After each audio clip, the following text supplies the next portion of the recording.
I'm watching Bam, We're Live. Facundo did Bam, We're Live for me this morning. Oh yeah, that was funny. I was gonna say good morning, Heidi. Hi, Heidi. Okay, Sebi, here's the idea. You go to break the longest live show on YouTube record, have a rotating Sesame Street of guests, and just see how long you can go. Wasn't that Wadapalooza last year? Wow. 7 hours. Glad Sevan finally decided to think of about us East folks tonight. It was just an accident. It wasn't a purpose. Mooney, hi. Stein gonna no-show. No, I think he just texted me and said he's jumping in the shower. Hiller's analytic video is great. I started watching that. Have you seen it? Yeah, but like a jackass, I watched it at 1.5 speed, and I thought he had sped it up. I forgot that I had sped up my YouTube. And so I was like, fuck, this is a lot to take in. You're like, he's gotten quicker on that mic, huh? That would be funny, like a marathon day where we just have this rotating guest and you just on for like an 8-hour shift. I felt like I was crashing on Pedro's podcast. You look that was good. Lucky Camera Straps, $14.99. Some love to start the show. Thanks, dude. Yeah, Seriously. man. Seriously. Thank you. Should I just start using Heidi's? So when she gets it, you're like, hey, it's broken. At this point, I'm just taking him to Wadapalooza with me. Oh, smart. David Lucas starts it off. Yeah. I agreed with you, by the way. You should have just started hammering him. Yeah, like, hey, asshole. I should have just gone at him. Oh my gosh, Mike, you are too nice, dude. That is incredible. Susan, the hoodie went out, baby. Should be. Oh, that is really cool. So nice. Oh, that dude's jacked. Holy crap, he's jacked. Yeah, that's not him. I want to tell you something that we're going to try this year. We were generous enough to get donations for Wadapalooza to help us pay for our trip out there. And we bought $2,000 worth of shirts thanks to Paper Street Coffee and California Hormones. And I think that the idea is to give them away to any athletes, any participants. I don't know if that's going to include people who do the gauntlet, but for sure people in the adaptive age, individual, I think. Or maybe we should just do, I don't know, maybe we should make it just individual. Anyway, I want to give away the shirts to people who are participants of at the event. So people who pay some sort of registration fee will get the hubba. I want it to be for people who pay registration fee. Why not a Diet Coke, Mr. Stein? Why it not is a diet. It's zero. It's zero. Right, it's zero. Right. It's terrible. I'm doing terrible on my diet. I hate to judge you. You can judge. No, because I'm doing so bad. But the thing is no excuse. But are we started the podcast? Are we live? We're rocking and rolling. Well, what I'm saying is, this is everybody's excuse. I was just watching Joe Rogan beating up Dr. Peter Hotez for having a bad diet. I don't know. Have you seen that viral clip? No. You should pull it up. But it's just kind of recently somebody posted it up. But it's kind of like, and Dr. Hotez is like the biggest vaccine guy. And basically he's like, well, do you take care of yourself by eating healthy? Yada, yada, yada. He's like, no. Do you exercise? No.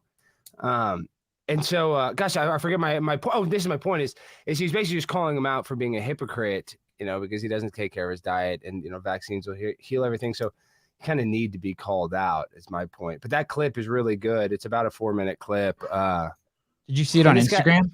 Yeah. Where'd you find it? I saw it on Twitter. Let me try to find it. Let me go to my likes and I'll send it. I'll send it in a text. Hey, dude, that robe is cool.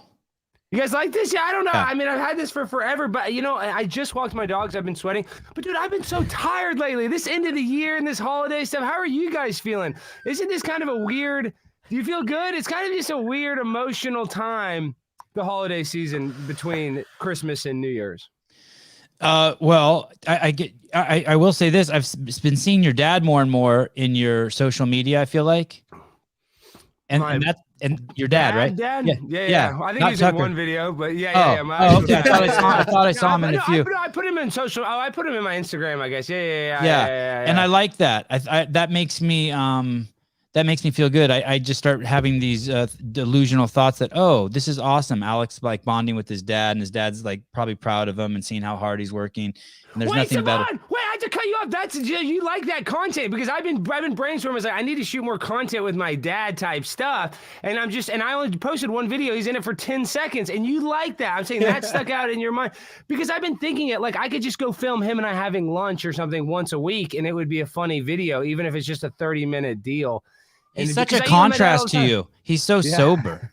Yes. And we're actually a lot alike. See, my dad and I, we used to do this gimmick, and this is probably why I'm like this, where he'd grab my nose like this, and we'd go to Walmart, and he'd hit my hand really hard, and I would fake it. I'd be like, oh, Dad. We would joke. Like, it was a total work. It was like wrestling. Like, I'd be like, hey, Dad, can I have this toy? And I'd be like, are you asking for another toy? And he would kind of give me a signal, and we would go, and I'd be like, oh, my nose. And a couple times he got detained at department stores, and we had to tell him, oh, it's a joke, and we had to redo it. We had to be like, here, look, this is how we do it. Here, we'll do it right now. Wow, that does explain a lot. Oh, dude, that's hilarious. So my dad and I need to go do that. We need to go do that. Oh, here, let me find the Peter Hotez clip. Hold on, it's in my likes. I can find it 2 seconds. Yeah, Sevan, do you remember which video it was? Which one? No, it's not. It's not on Instagram. It's on my Twitter, but it's under my likes. Are you talking about with his dad, Souza? Yeah. Oh yeah, that's under. That should be Pimple Popper on YouTube, Alexander Television Channel. Type that in and it should come up. Let me see if I type in Rogan Hotez if this thing comes up. I typed in Rogan Hotez. I didn't get shit. Yeah, either did I. Oh, but I didn't hit videos. Yeah, hit videos. Hold on. There's one in Arabic. Let me go back. I don't recognize Hotez. Is he one of the faces? He's annoying now. Now he's become the face of the biggest, pro-vaccine guy. Oh, he has? There is. Yeah, this guy, Peter Hotez. And Joe's been interviewing him for years. I think that's a second time, I believe, he was on there. Peter Hotez. How did it go between him and Rogan? Did Rogan push back pretty hard? Well, I think this is just okay, here it is. I got it pulled up. Oh, you think it's old? It's episode 1451. Yeah, it's old. Oh, from April 2020. Yeah, it's old, but it's just kind of talking about how this guy is like this. Yeah. So there's the idea. That's Pops in the background. So you like that. Alex, you're getting Botox? No, I had a freaking thing on my neck. It's still kind of there. I had to get it drained as like a cyst. And I just went to a Botox place because it was like, they're like, oh, we'll drain it. We charge $150. And they drained it.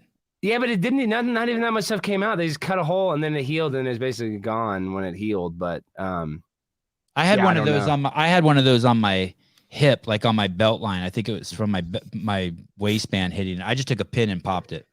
Yeah, I got a lot of good shit.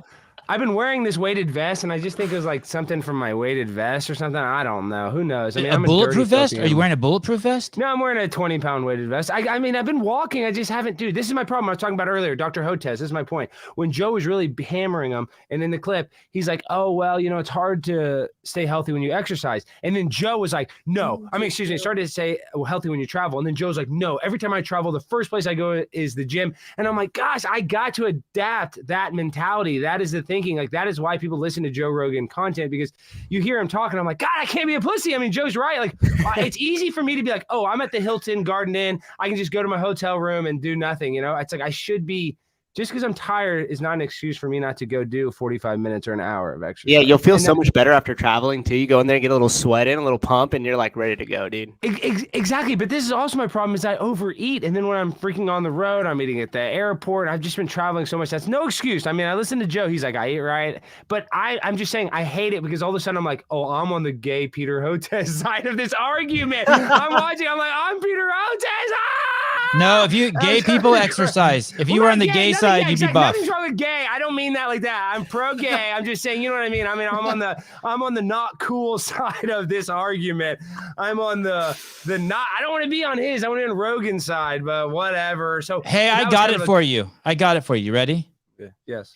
You set your clock on your iPhone for 10 minutes, and you do 5 burpees on the minute for 10 minutes. That's it. So you do 50 burpees for 10 minutes. That's it. And then after you do that for 10 times, 10 different hotel visits. You switch it to 6. You switch it to 7. You're a big man, right? How tall are you? Yeah, I'm 6'3" and I'm 242 pounds. Okay, yeah, start with 5. I'm 5'5", 160 pounds, so I do 10 on the minute, but just do 5. And then what you're doing, Alex, is you're doing the greatest calisthenic invented to man. You're lowering your center of mass to the ground, and then you're raising it to its highest point. There's nothing greater you can do for your body. That's I agree. I think body weight is probably the best, sort of. Obviously you want a little weights, but really, I think body weights. That's what all like the Navy SEALs do and all that stuff for training and endurance. It's really just body. I want to be like a marathon runner more than a bodybuilder, so that's why. Me too. Yeah. I want people to say, "Hey, you look skinny." Some guys are like, "Don't like that." I'm perfectly okay with that. Well, and you've noticed in the fitness world, which I like because I love Rich Piana, and like there is a science to it that's fun and all this stuff. 240, what is it? What, they don't think I'm 240? What do they think? No, they believe you. He's saying you're too big. I am.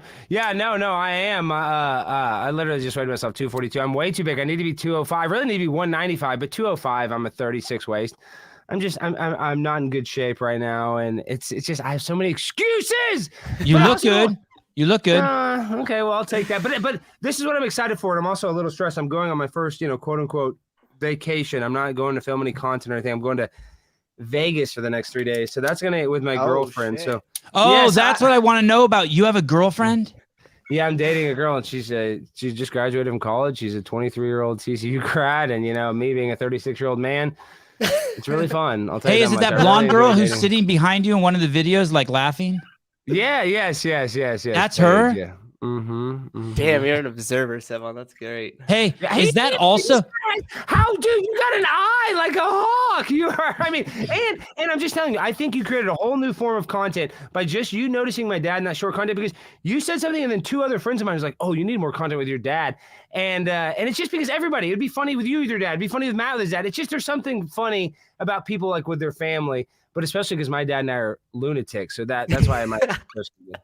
Hey, so I went to a party. Matt was getting married, and I went to the pre-party. I didn't go to the wedding, but I went to the pre-party, and I met this girl there.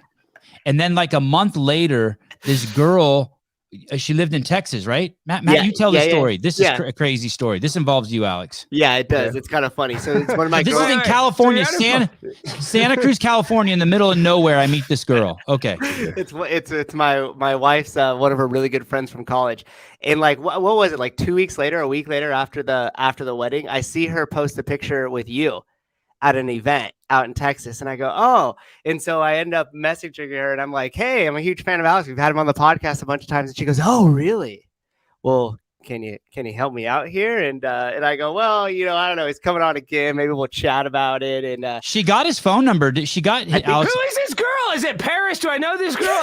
Yeah, see, I know. It's funny because I know Paris really well. I don't know her super well, but I know her well enough because she was just in California for like 2 months or a month or something. She was just there for a long time. Yeah, no, she's my girl. She's my girl. But I'm dating this other girl, but Paris knows that. This is the other problem. This is the other problem. God bless Paris. Is a beautiful young lady. I would go out with her a million times over, but I was talking to Paige before I even met Paris for the first time. But this is the problem. What a small world, right? It is tiny. Crazy. It is tiny. It is so small. And people think it's so big, dude. It is so small. Unless this party was in Libtardville, Alex. Like these people, if they knew who you were, like no one at that place would fucking like you. Like I'm telling you, the odds of me meeting someone who wants to juggle your genitalia in California at a party like this is crazy. No, impossible. Hey, you know what? Even a blind squirrel finds a nut every once in a while. And dude, this is the other thing. And guys, I keep on talking about it. I don't want to. They say more money, more problems, or fame, or whatever. And I'm not famous, but the bigger I'm getting, the more people that are coming after me. So it's kind of this double-edged sword where it's like, yes, people go to a party and there's cute girls like talking about you. I'm like, oh yeah, that feels good. There are cute girls in my DMs, but there's also like incel freak, Antifa people coming to threaten me, posting pictures of, God knows what. Edited photos. I'm just saying, I get some of the most hate mail. So it's weird. The more love you get, the more hate you get. It's almost equal. It's almost like a shoehorn effect. The more love you're getting, the more What's incel? What's that mean? That's an involuntary celibate. Hold on, let me put my cat. Skyler, get out of here. Gosh almighty. God, if his robe fell off, that would be awesome. I know. He will shut up. No, it just bugs me because Skyler is the #1 ranked cat of my cats, and he knows you are big time now. The first time we had you on, you loved your cats. Now they're just fucking getting yelled at and shit. They're fucking me up. No, it's only Skybear. It's just because they're all being divas and they know that I'm about to travel because they see the luggage out. So that's when they really start going. They peed on my suitcase multiple times. I have no idea how. The suitcase is all the way at the top of my closet, and I get in there and pee in it. No, they're insane. They do not like it when I'm on the road. If you would like to ask Alex Stein a question, you can call in. If you say something stupid, I'll give you a free T-shirt. There we go. So that checks one thing off the list already. Not only do you have a girlfriend, but you're going on to Vegas with her, which is cool. Why Vegas? Why don't you go somewhere? I know. Well, this is why. I mean, because the flights were so cheap. We're flying Spirit Airlines. It was like they were paying us to go there because that's another reason. And I'm going to London. I'm going to London on January 22nd to go do some publicity stunts. And I've already had to hire an attorney out there just in case I get any trouble because. Oh shit. Yeah, I'm going to go do some protests in London. But back to Vegas. So this is the trips I have planned. I got Vegas, Tampa, then London for January. So I got a lot on my plate that's what I'm kind of stressed about. But what I'm saying about Vegas, the reason why I went there, I'm talking about all my humble brags. I'm not trying to talk about this, but Please. I have the Amex Platinum card, and so that gives me status at any Hilton hotel. So like the Tropicana Hotel, even though it's not a great hotel, it's kind of a shitty hotel, but it's like it was like basically free, and I get a suite there. So that's nice. So I got like a suite at the Tropicana, and I got the flights were cheap on Spirit. I don't drink, but we can go there, and they have so much stuff going on. So you don't drink? It's just a tours. No, I don't drink. So that's kind of like I'm not going to go there and get wasted. The Cowboys play against the Titans. I used to like to gamble, but now it kind of gives me anxiety. But I'm probably going to go put like $200 in the Cowboys game or something just to make it. Yeah, make it fun. You're in the game. Just to make it point. fun. Yeah, but I'm not going to go. See, I hate sports gambling. Sports gambling to me is the hardest thing to gamble on. I don't know if you ever bet on sports, but dude, I don't bet on sports. I think it's the hardest thing because it's so random. A player gets hurt. There's all these spreads. It's just the spread thing. I don't want to do anything where I just want to pick a guy. Like pick a team. As soon as I see spreads and odds, I'm like, fuck off. Exactly. Yeah, because it makes it, just really very complicated.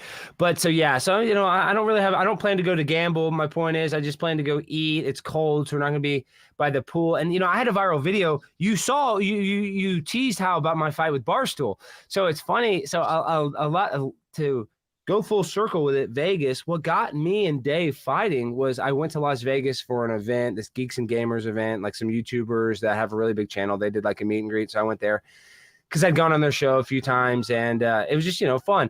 But while I was there, I did a city council meeting. And that city council meeting, that's one where I was like, yeah, I lost all my money and I slept with a prostitute and it was transgender and you guys need to have like a tracker. And there's all these people doing the vaccine. That was a great up you gave there. That was really like stoic and like, that was great. Yeah, my wife's boyfriend, all the stuff. I hit all the humdingers. I really went through the laundry list of stuff. But that got shared by Ocho Cinco, like the famous wide receiver. Then Barstool shared it. That's I guess how I got on like the sports, radar. And then like 30 minutes later, they take it down. And this is the second time Barstool had tweeted my video. And they take my video and they tweet it like it gets millions of views. This is and I'm not even what I'm saying is I'm not dependent on Barstool to do this, but they don't even tag me when they share my stuff. So my point is, let me tell the full story. So when Cincinnati was in the Super Bowl, I called into their city council and I said, my wife left me and I've been betting all my money on the Bengals and they're all the way to the Super Bowl. I'm back, baby. We're back. Like I was going to kill myself and I'm back. And Barstool shared that. And then an hour later, they took it down. And after that, this is the first time, this was in February of 2022. And I messaged my buddies like, yeah, you mentioned wanting to kill yourself, so we can't share that. I was like, okay, all right, I'm not gonna, raise a, not even tweet. Why'd you take it down? Then, about like 6 months later, this summer, when I did that Las Vegas video, another thing, 30 minutes later, they take the thing down. I'm like, why do they keep on taking this video down? So I just tweet. Barstool Sports Dave Portnoy is like accused of some of the most terrible things. I didn't say what he's accused of. I didn't even say he's a rapist or any like accused. This is all allegedly, and I don't necessarily know the truth. My point is, I just said, oh, he's like accused of the worst stuff, but I'm too bad for Barstool, and he retweeted it. It's like, who the F is this guy? Then he decided to had me on his podcast. He messaged me. He's like, hey, do you want to come on the podcast? Of course, I say, yes, I would love to come on the podcast. Then like 30 minutes later, he's like, no, you can't come on the podcast. You're too political.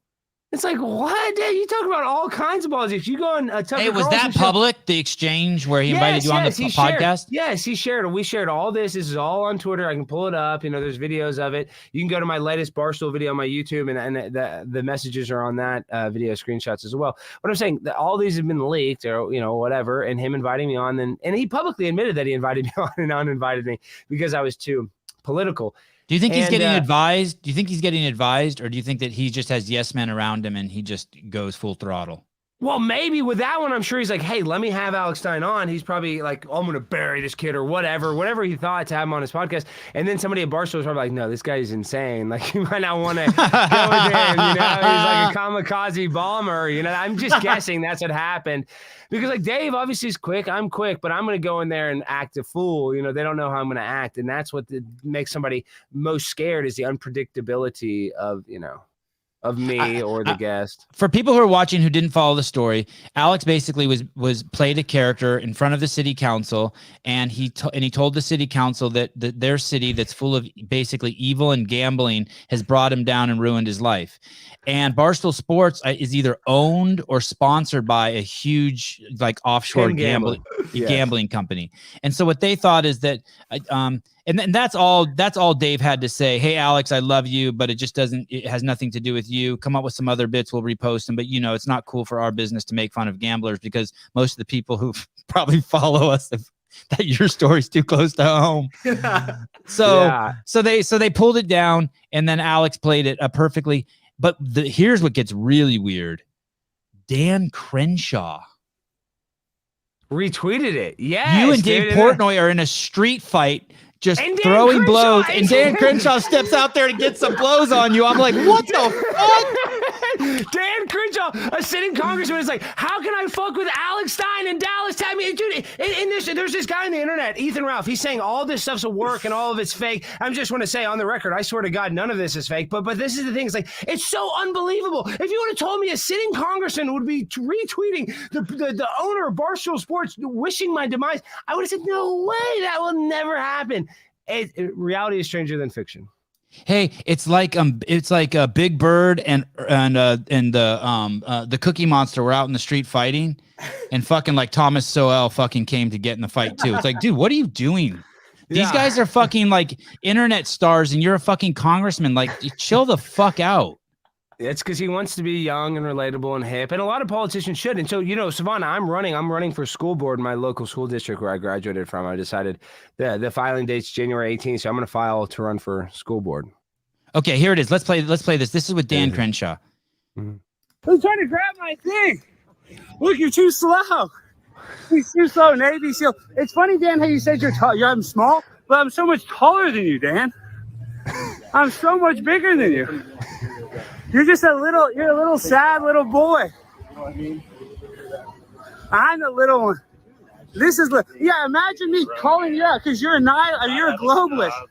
Oh, I got okay, pause real quick. Alex, what's a globalist? What's a globalist? This is exactly, that's a very good question. A globalist is a person that cares more about the global dominance of America than actually Americans. So like, this is the problem with the world today, is that we're being run by multinational corporations. You look at Apple Computers, one of our biggest companies in America, literally. They make their phones in a place in China called the Foxconn Studios, where the conditions are so poor that they actually have nets outside of the building because the employees are actually killing themselves at such a high rate. And instead of giving their employees, this is the biggest. And they locked them in there in the last COVID outbreak they had there a couple weeks ago. They locked employees in there.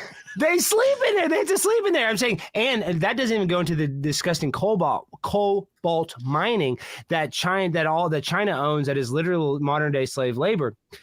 So these multinational corporations, the reason why they can buy and sell these politicians, because they want to be able to establish dominance in foreign countries so they can make more money in America or make more money globally by, demonizing America or making us weaker. That's why you look at all these small towns, they're all dying because all the industry left. We've outsourced everything.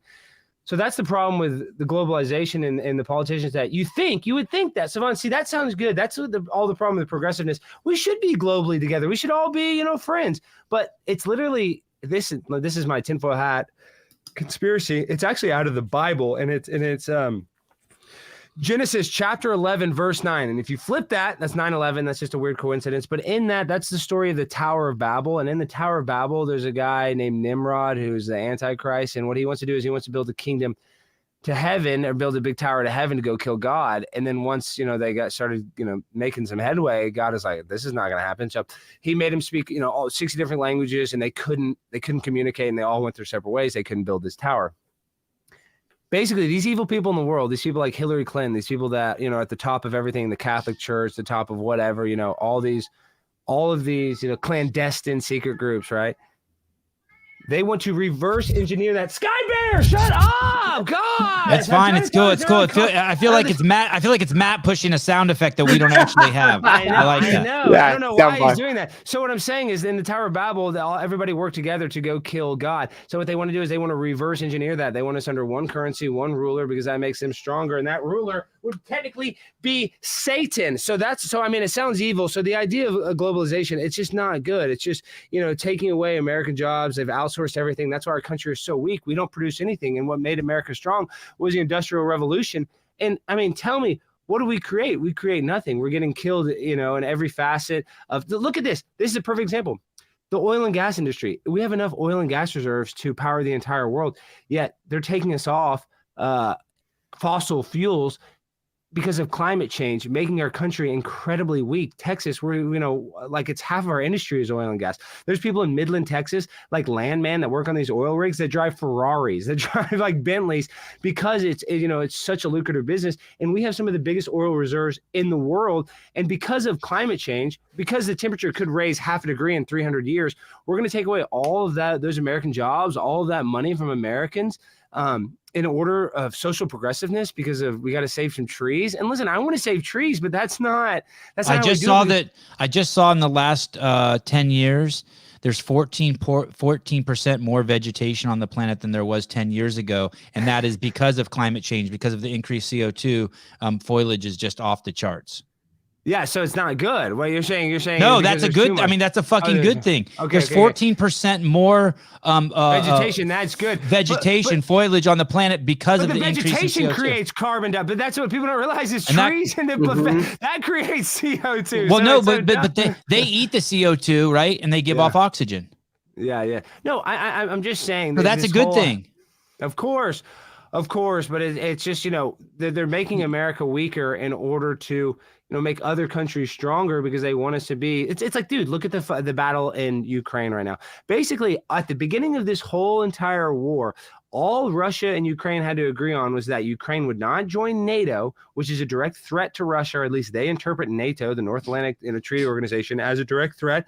And then the Donbass region, like the region on the border, I think would be autonomous, where you could say you're either Russian or you're Ukrainian. Like you could basically choose, it's a border city or whatever.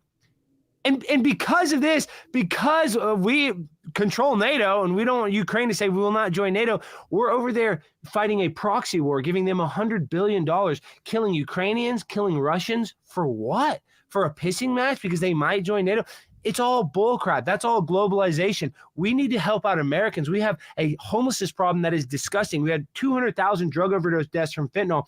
We have sex trafficking coming through our Texas border at rates that we've never even been able to calculate. Just the people that they catch, it's over 1 million people. And that's not even the people that they don't catch. So my point is, we have major problems here in America. Being a globalist says, the problem in Ukraine is more important than the problem here in America. Yep. Was the European Union thing, was that part of the globalist agenda? Of course. Duh. Right, why do you think Britain wants to get out? That's what all of this stuff is. That's why it's like these big groups. You don't really... I get why they exist, but they're not good. That's not good. It's like the World Economic Forum. It's not good for the American people.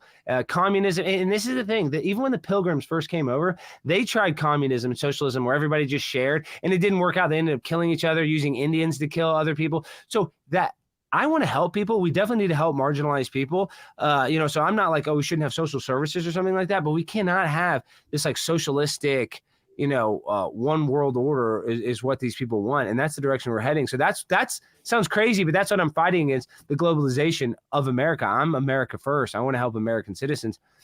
And it's never worked. Communism and socialism has never worked. We have a whole entire history of that. It creates the most genocide, the most death in every single society. Every single one has collapsed. The only experiments that have worked the longest was capitalism in the form that they had way back in ancient Rome.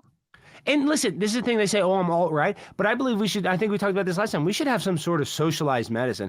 We should have it where you can, in America, where an ambulance doesn't cost. Listen, I know you can have private and socialized, but this is the thing. I know you're saying no. This is the thing. An ambulance shouldn't cost $2,500. I know people that are afraid to actually, call an ambulance, and they're taking Ubers to the hospital because they're scared. So there should be some sort of basic health care that, listen, this is the problem here in Texas. Was before Obamacare. There was before Obamacare. Savon, well, tell me this. Why does insulin cost $210 in Texas and $7 in Mexico?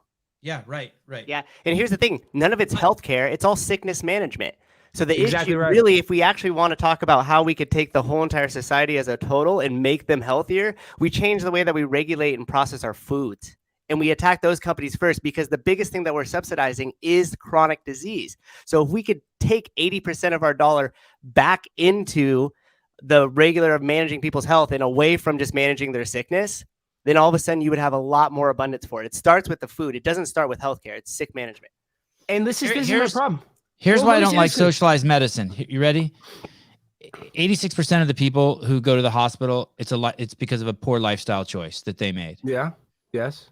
And when you look at what's going on in the UK and Canada right now, people, if you have cancer, you can't get fucking a doctor's appointment for 2 months, 3 months, 4 months, 5 months. I understand. Yeah, no, my friend Chris Elston, his dad's going through that. He's had to come to America to get cancer treatment. He told me that's. But that's why there should be private and public options. Keep going. It completely collapsed.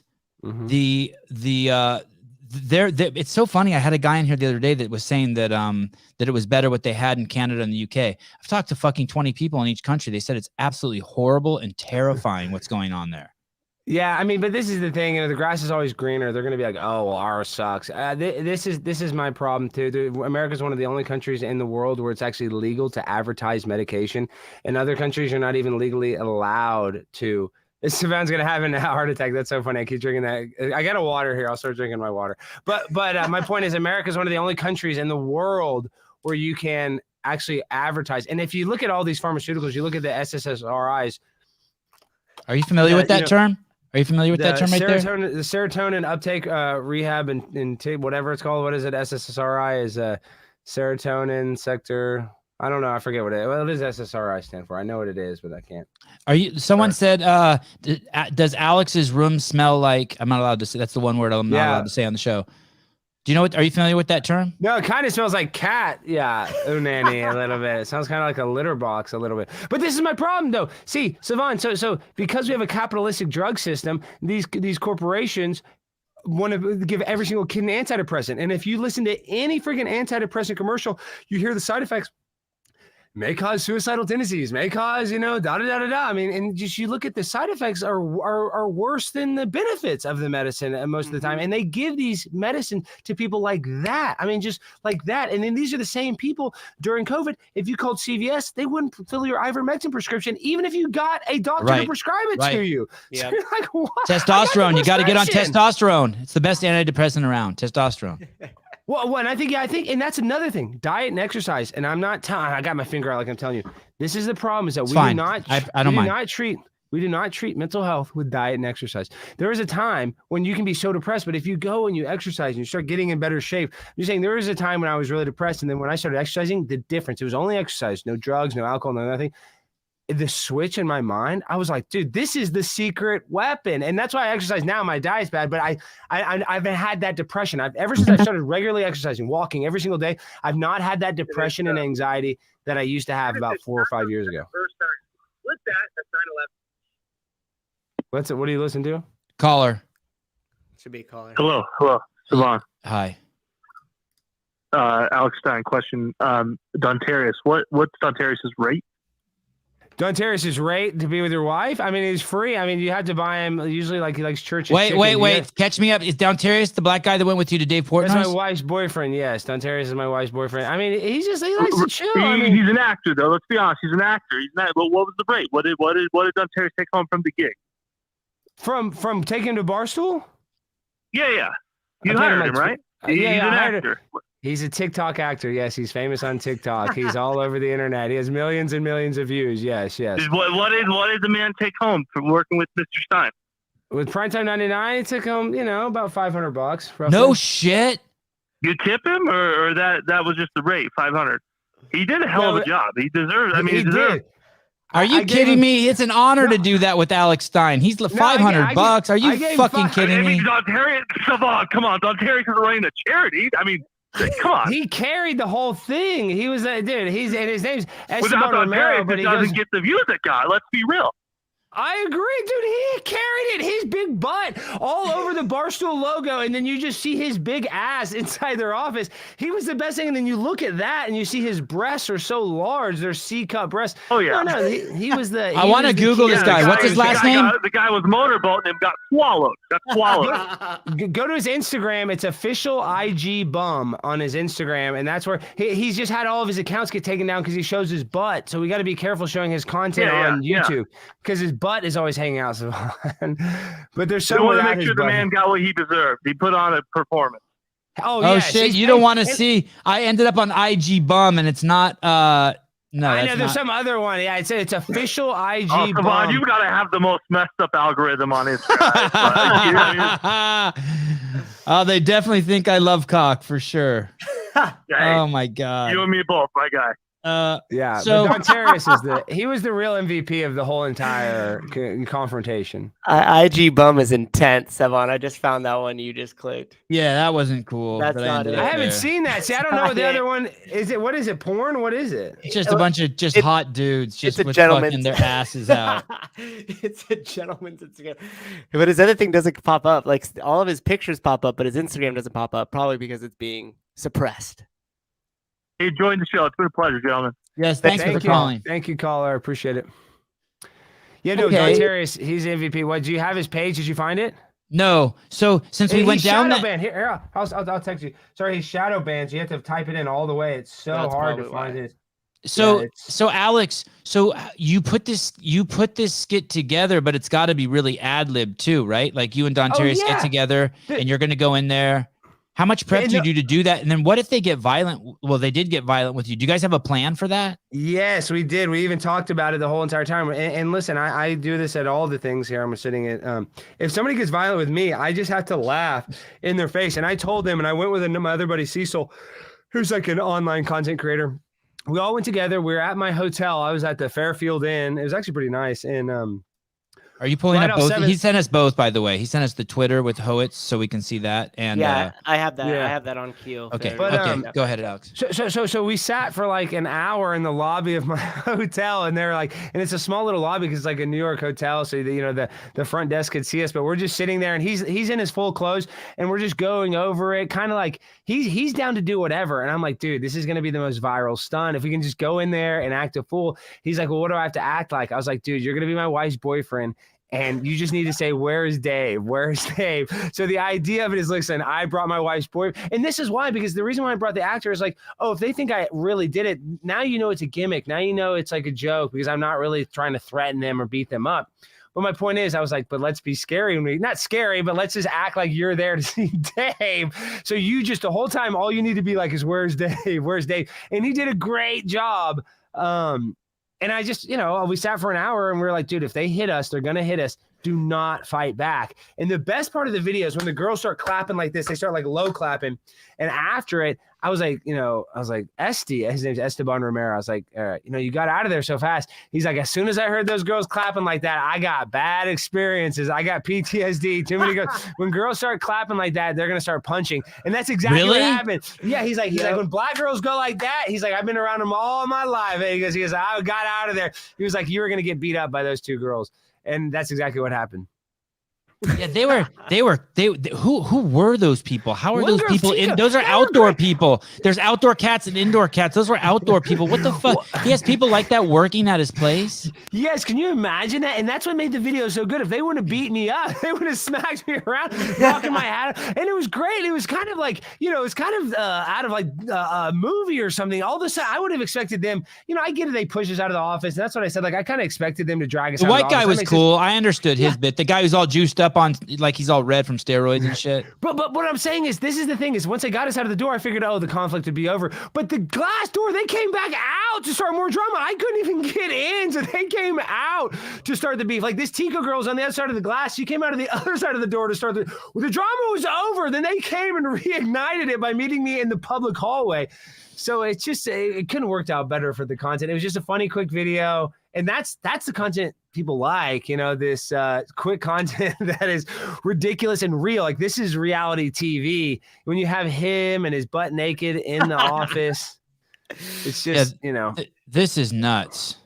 I mean, he's blurred, and this is live on their show. So they're live on the air right now, and their whole show's getting interrupted. I didn't. Oh, they are live on the air. Yeah, they're like just off to the side in that glass room right there. They could see him coming in and what's happening too. Yeah, they're filming all of this. Yeah, they have their angle. You got to watch the long version because you have them talking about it. Like they all come out. And so, listen, I'm stuck on this side. That's you know, Mag Lock. That he's such a good actor. He even has a cup with change, like, as if he's a homeless guy. If it's real, he has the cup. He was the best part of the whole thing. And then look, he takes the dive when he fell like that. Look, come on my podcast tomorrow. And then look at you. So there's 2 cameras there that you have, your phone and another buddy's filming too. So we have 2 angles. Is that your real phone? Yeah, my iPhone. Yeah. That's what I use for most of my stuff. My iPhone. It's the best because it's small and because I can be my own cameraman. Like my angle's good and his angle's good too. But a cameraman can't get like right in my face and get right in the drama. So that's why the selfie stick, when I go to a lot of these protests and stuff, is actually pretty good because it's hard for a cameraman to get in between me and a guy. But if I can get a guy's face, I can have like the camera right there. It's kind of crazy, this new form of content. That I think you need to have a second phone so it's not like your real phone that has 3. I have 3 phones. I got 3 iPhones. Okay. Yes, okay. I have 3. So it's not the one that has like Paris's nudes on it or anything. I mean, they all have like important stuff on it technically, but yeah, that's like I have, you know, usually I use 2. I just got a new phone for Christmas, so now I have 3 phones. So what does this mean? Portnoy was cucked. What does that mean? I don't know. I mean, a Soul Cycle coach, right? I don't know. I mean, I know that like he has a sex tape that got leaked out, and like in the sex tape, he's like choking this girl, you know, which is whatever. It's just kind of like BDSM. Like he's like choking her pretty hard. And the only reason I bring that up is because he has all these like allegations where he's like, you know, it was rough with these other girls. So I don't know. I don't want to actually throw him under the bus for that because there's 3 sides to every story, his side, her side, and the truth. And then I believe he leaked it out that one of the text messages, a girl was still trying to hang out with him after him. So that doesn't mean he didn't do something. He is a famous guy. So I see there's a lot of girls that were victims of abuse from famous people that still want to hang out with him. Like that. That's just, I get it. You know, girl. What? No, that happens. Right, no, right. I mean, there's girls all like that where they get abused by a famous person. They still go back for more. It's whatever, for whatever reason, you just are fame hungry or whatever. So I don't know, you know, that's just kind of a gray area with Dave. And this is the thing. I like Dave, honest to God. I don't really, everybody like, I've kind of like shown him his true colors because when we were fighting, he's like, yeah, I sleep on $500 million every night. And, you know, talking about his money and just, you know, real materialistic, just kind of like the opposite of what Barstool started as, is like the everyday guy, sports fan. You know, now he's like the Mr. Balenciaga, super rich guy. So I just kind of like, I don't know, I kind of maybe rub that veneer a little bit, but it's not that. At the end of the day, if Dave wanted to have me on his podcast, I would love to go on his podcast. We could fight, we could argue, but I respect Dave. I respect what he's built. Well, him and I ideologically don't align, but I don't have to ideologically agree with somebody for me to like. He doesn't. You. Where do you guys not align ideologically? He's like he's pro-abortion, and he's just, you know, I mean, he you know, kind of LARPs as a conservative. He goes on my dad's show, Tucker Carlson's show. So I'm just saying, hey, listen, I'm a populist. I'm anti-abortion, but I understand why somebody would want to have an abortion. So I don't like hate him for wanting to have abortion. I don't think he's necessarily evil. I don't think abortion is good. I do think it is evil, but I'm just saying I don't think he is an evil person for kind of being brainwashed into thinking that it's good. So my point is, you don't have to agree with me on everything. I'm going to like you regardless. If you treat me nice and I treat you nice, that's all that matters. We need to judge people on the content of their character and not, you know, by not how many abortions they've had. Or by because they're a liberal or conservative. As a matter of fact, like, I don't really care if you voted for Joe Biden, you're an idiot, but I am your boy. I'll be your friend. I don't care. Like, it's not, I care. My life is short. And this is the thing. All these people, you need to realize that life is very unfair and that you are the author of your autobiography. So all this politics, all this stuff. My mom was murdered by remdesivir. I very easily could, you know, sit here and die and just, you know, and quit. But no, it's made me fight harder. It's made me, you know, want to, you know, basically expose this, you know, pharmaceutical industrial complex more. I'm just saying, you can Were you choose like this before your mom passed? I'm a lot more intense than she passed because, like I said, I use this as a motivation tactic. Anytime I'm scared or nervous, I can just think of myself when I was in that hospital watching her die. And I remember being so scared going to that hospital every day, scared to death, not knowing what's going to happen, watching my mom die. And I'm like, nothing will be as scary as that. Nothing. I mean, you could be hanging off a cliff. And I'd be like, well, this is better than being in that room with my mom, watching her die like this. So my point is, it radicalized me, not necessarily in a good way, because now, I mean, I'm just kind of like F the world, but it's not F the world. It's not F the world.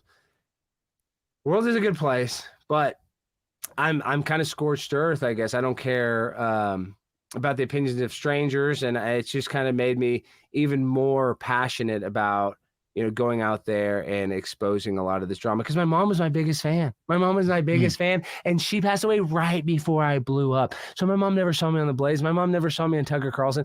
All this stuff that people know me for, my mom, she was my biggest fan. Watched my podcast when it was 90 people watching. It was 100 people watching every time, you know, every week. You know, that's about what, when she died, that's usually watched my podcast, like 300 or 400 people was the max she ever really saw.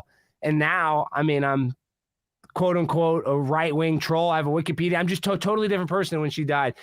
So yeah, it's because a lot of that. Who made your Wikipedia? Do you know?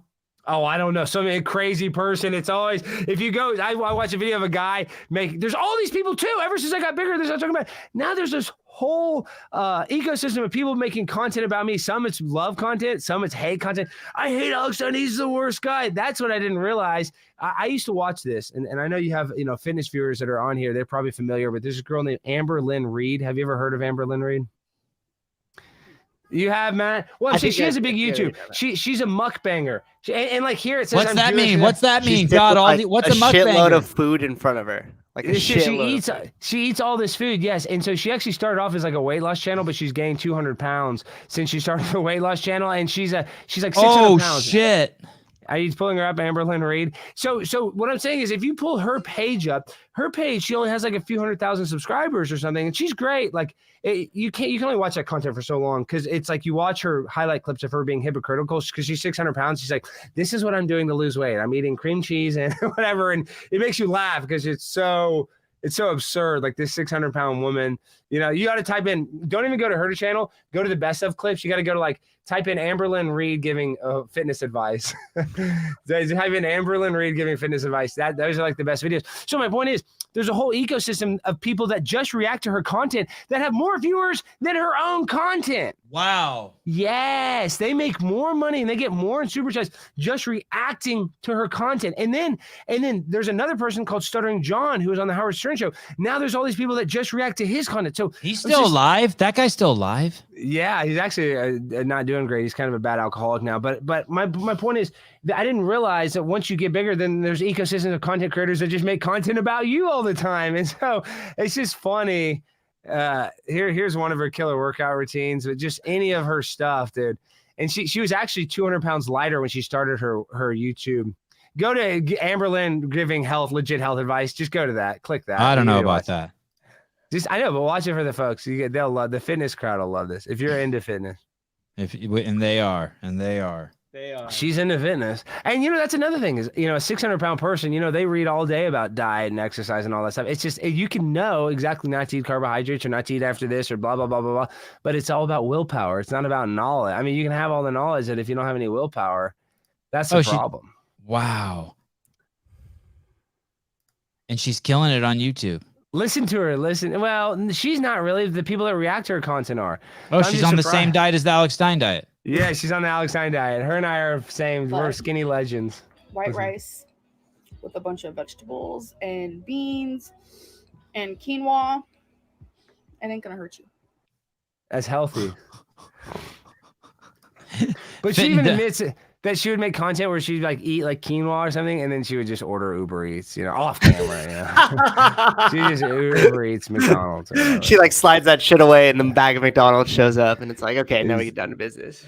But it's just funny to hear a 600-pound person be like, "Oh yeah, I'm just eating lentils, and this is the way. Oh, I feel good." Or yeah, max body positivity. 200,000 people work at that Foxconn facility. 200,000 people in one facility. It's double the population of Livermore. And imagine that, dude. You don't even get a free apple. You don't even probably get a banana. You probably like it's like a prison, you know? I mean, hey, let me ask you about the cobalt mines. I did a little bit of searching, and I looked at them last week. And what I saw is that the people were making $200 a month, which was $140 more than like the national average in Zambia. yeah, but they're in a dangerous cobalt mine. It's like, I mean, the people that build the skyscrapers, they deserve to be paid a little more. I mean, if you're a plumber, 95 floors up, you get more than a plumber that works on the ground. So you're trying to say these cobalt mines are good? No, I'm not. I just get concerned sometimes that we're projecting our shit onto them. Do you know what I mean? Like if it's a shithole, and if it's a shithole that you only make $60 a month, and someone comes in and they're paying $200 a month. But I don't know. Is cobalt dangerous? I don't know anything about it. Is it like killing them? This shit? I don't even know if it's that dangerous. It's just about the working conditions. Like, we have laws against child labor. I doubt that they have those laws there in the middle of Africa if it's being run by the Chinese government. Do you think they have labor laws or? Look at the Uyghur Muslims in China. It says it can harm the eyes, skin, heart, and lungs. Okay. It may cause cancer. Okay. I definitely don't think there's some retirement benefits or healthcare insurance. Dude, Sevan, anything working in a mine is not a good job. I mean, I know there's coal miners. God bless you. I really appreciate it. There's no such thing as digging in the ground dirt. That's not like a healthy environment. I mean, I just don't. I totally hear you. I just get nervous. Yeah. I just get nervous if there's this American attitude. I feel like sometimes we're like if someone's making $1,000 a month, we might think, hey, that's nothing. But in a country where the average wage is $600 a year, I mean, I've been places in Africa where people are lucky to make $1 a day, or places where they don't even have money. Yeah. You just trade whatever labor for whatever. Yeah. But obviously this shit is dangerous as fuck. Cobalt's poisonous. Sevan, look at this. Type in Haiti. They had the lowest COVID mortality rate, and they administered the least amount of vaccines. And you know why? Well, I mean, you can say that there's a lot of different reasons, but one is because, ivermectin is regularly given for malaria. I believe it's used as a prophylactic for that, and they're all thin and outside. Yes. And I mean, there's no McDonald's in Haiti. Exactly, they're not all fat asses. That's exactly, and they're they have to do more. They're outside walking around doing stuff. They're less, docile, or what is that? What is it? We're just sitting down all day. Sedentary. Yeah, sedentary. How many McDonald's in Haiti? Lifestyle. I don't know, but I bet they got one or two. That's where Hillary Clinton trafficked all those kids. Type in Hillary Clinton trafficking kids, where there's this woman that said she was starting an orphanage and got caught with 26 Haiti immigrant children, and Hillary Clinton got her out of trouble. Yeah. Let me type the woman's name. But Kazakhstan has 24, Vietnam has 25, Bosnia has 5, Iraq has 1. American Samoa has 2. You'd think they had 3, 1 for every person there. Gibraltar has 1 McDonald's. Isle of Man has a fucking McDonald's. Yeah. Isn't there some sort of fact that like the furthest one apart is like 700 miles or something like that in the whole entire world? There's some sort of weird fact. There's some sort of weird fact with McDonald's. Yeah, where it's like there's only a certain amount of mile in between each one across the whole entire world. And McDonald's. Guess which country has the most? America. 13,257. So there's we need more. America was built on McDonald's. That's the last thing we have is McDonald's. And I'll be honest, it's genetically modified crap, but because it's created in a laboratory, it's going to taste good. Have you had McDonald's in a while, Zavon? Like, yes. I'm saying it's because you're eating lab food, guys, which I eat it. That's why you're like, oh, that's what kills me though. People are like, oh, McDonald's is gross. It's like, no. McDonald's is disgustingly bad for you. It's delicious when it hits your. If you're eating a hot French fry from McDonald's, you can give that to anybody, a vegetarian, anybody. They're like, this is good. This is good. A little bit of whatever sauce. A French fry that's like a global. Everybody loves a French fry. How the hell could you not like a fry? Hey, and people who go to In-N-Out, like their fries are horrible compared to McDonald's. They're the worst. Dude, they're the worst. Horrible. Even if you get them extra crispy, they're garbage. That's why you got to put all that crap on them. You got to put all that mayonnaise or what the special sauce on there. Yeah, and that's just mayonnaise. So you got to put a pound of mayonnaise and onions on there with a little bit of ketchup. That's why it's orange. Listen to this stat, guys.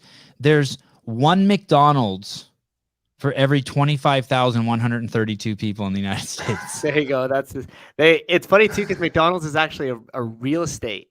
Like that's their number one asset. Yeah, because they buy every single location that they're at. So it's and then like, they they'll lease never it. go away. They Yeah, lease they it to the franchisees. That's right. That's where Ray Kroc made all of his money. That's great. The founder or whatever, that movie, but it's really great because he calls himself the founder, but he wasn't the founder. It was started by two of the McDonald's brothers. Yeah, he was it's just funny that milkshake makers. Exactly. He had this 6 thing milkshake, and they were the only ones buying it. He's like, well, they're selling a lot of food if they need this 6. Everybody knows. I mean, this story is a great story because it's the biggest restaurant in the world. But American Dream, baby, those gold arches. They are. That is the American dream. Alex, tell me about the AOC thing. That was absolutely fucking fascinating that you walked up onto tell me the whole story. Like, you're just outside. Did you know she's gonna be at the Capitol steps? What were you doing at the Capitol? No detail is too small. I want to hear the story. No. Okay, so basically I was in DC to go on Tim Pool's show for the first time ever. So I got invited to go on Tim Pool's show. So I went to DC like 2 days early. I was like, I'm just gonna go try to do some ambush interviews and go hang out around the Capitol because I at the time I didn't even know how it worked. I had just gotten off the airplane. I just went into my hotel. I put my bag down. I just walked up there and I'm in my tourist clothes because normally if I really thought I would have been able to talk to these politicians, I would have been in a suit. But dude, this is wide open. Now they've changed the whole procedures because I've been back there twice. Now they put these huge barricades if they're going to a vote. If they're not going to a vote, anybody can walk in the Capitol steps. You can walk in the Capitol steps.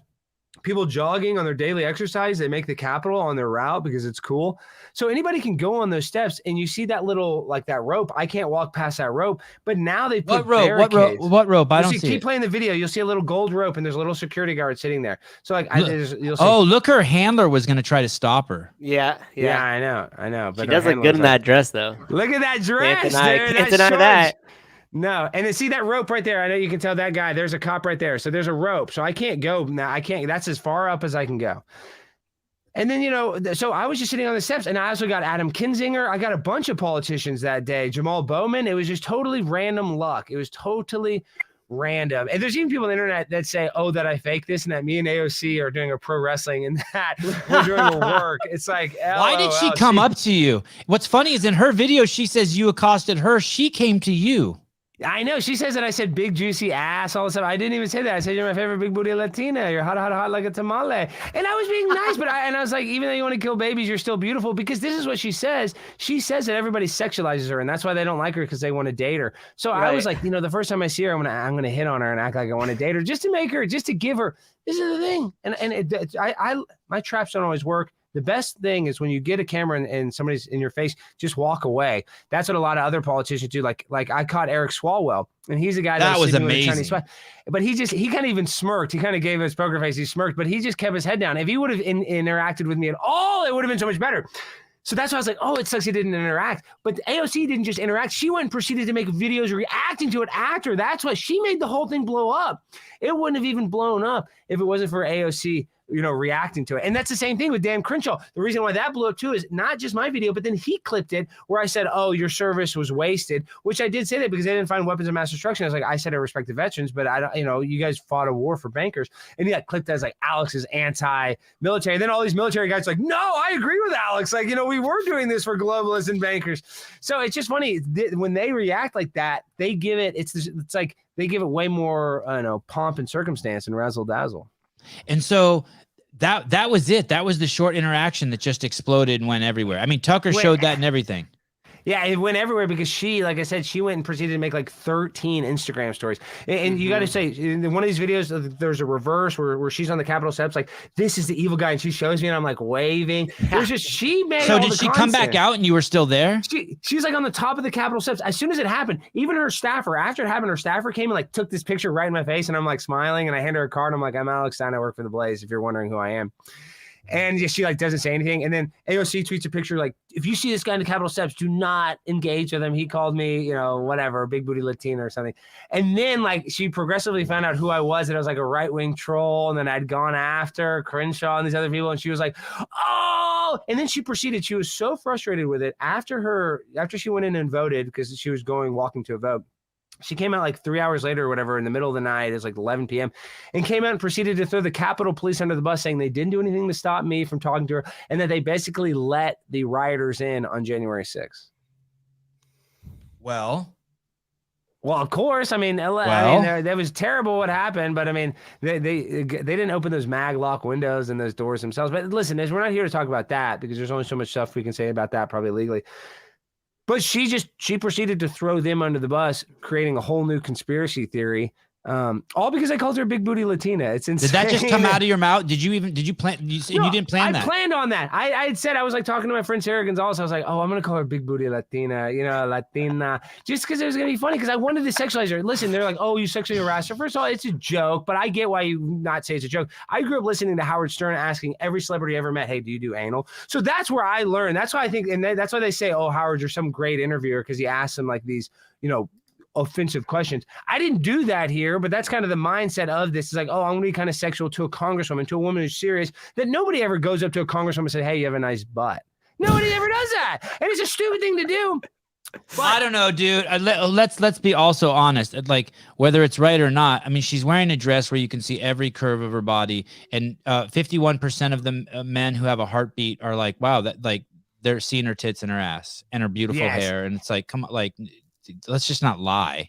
Dude, and then you saw her fiance Riley was there the whole time, didn't even turn his head, totally cucked, didn't even, I mean, seriously, he didn't even, because is he rich? Is he rich?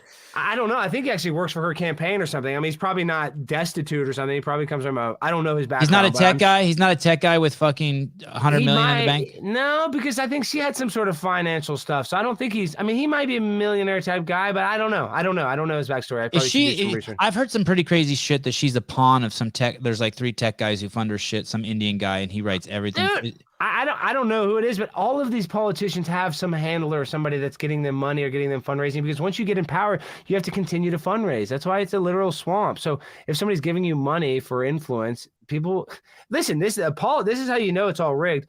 Why do you spend millions of dollars running for Congress when for a position that only pays you like $150,000 a year? Mm-hmm. Yep. I mean, you literally spend millions of dollars. I think the first year congressman makes $176,000 a year, I believe. I just saw that the other day.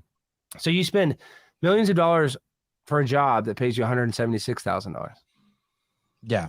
It sounds like going to college. I'm just saying that's because when you're in there, your power and influence is what you're selling. That's what. You were the anchor over at Real America. Yes, I was. Or OAN, One American News Network. I filled in. And, I have a show coming out on The Blaze. You got to come on my show. It's coming out the 1st of February. They broke ground on my set. It's insane. It's going to be the interior of a blimp. So they got drone footage of downtown Dallas. So when you sit here, let me see if it's in my pictures. I'll send it to you. God, I would be honored to be on your show. Alex, why do you come on my show? Why do you come on my show? You're big time now. Why are you fucking around with these? What do you mean? No, dude, what are you talking about? We've been going on your show forever. You're a friend of mine. You've helped me out a lot. I'll always go on your show. The only problem is that I'm busy sometimes. It's not that I'm too busy for you. It's just, dude. I get it. Trust me, I ain't hating. No, but you know what it's like to be stretched thin. Sometimes it's just so annoying, and it's nothing to do with you. I overextend myself because I don't like to say no. But I had to do stuff like you because you were having me on when I wasn't, before I really, really blew up. And dude, that's another thing is I like you. So why not like you as a person? I think that's what I'm saying. I mean, that's why I come on your show. That's some people show up. I'm like, oh, I don't even like that. Oh man, I don't even want to hang out with this person. But you and I, dude, I think we'd have a blast. We would definitely have a blast. When you go on that show, it's a different Alex Stein. You're really gathered. Which show are you talking about? I still see you when you were the anchor for that news show. I have it as Real America. You're saying it's can you pull up that clip? What's the link? Confused. OAN where there's some on my Instagram, but hold on here. I want to send this picture of my set. I want to see you guys. It says 3 months ago you were on Real America as their anchor of their show on my notes. Yeah, I filled in for Dan. Oh, but his show is called Real America with Dan Ball. That's how you're getting. His show is called Real America, but that's OAN. That's actually OAN.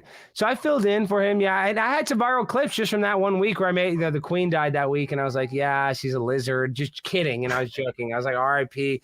Lizzie the Lizard, and like all these people was like, cable TV host calls the Queen a lizard, and that was the only time my week there. That was the only time the boss of like the network came down. They're like, the next day they're like, no more lizard Queen jokes. Literally that because it went somewhere there because they were like this they keep on getting kicked off networks like Dish and Comcast. They keep on messing with them and like taking them off their network. So they're only on a few cable networks left, but they're still on some. So, you know, they have all these like right-wing watch groups where they, you know, try to expose them. So that's what they thought. They're like, this is what your people are seeing on cable news. Guys calling the queen a lizard. Hey, obviously, once they look me up, they're like, oh, he's a comedian. It's a joke. He doesn't, you know what I mean? what's that really? I haven't heard this term in a long time. What was that about a year ago? Really like hardcore right-wing group. Like they would say Trump's going to come back to office on February 4th. And QAnon, yeah. That's one of their things, that people are lizards?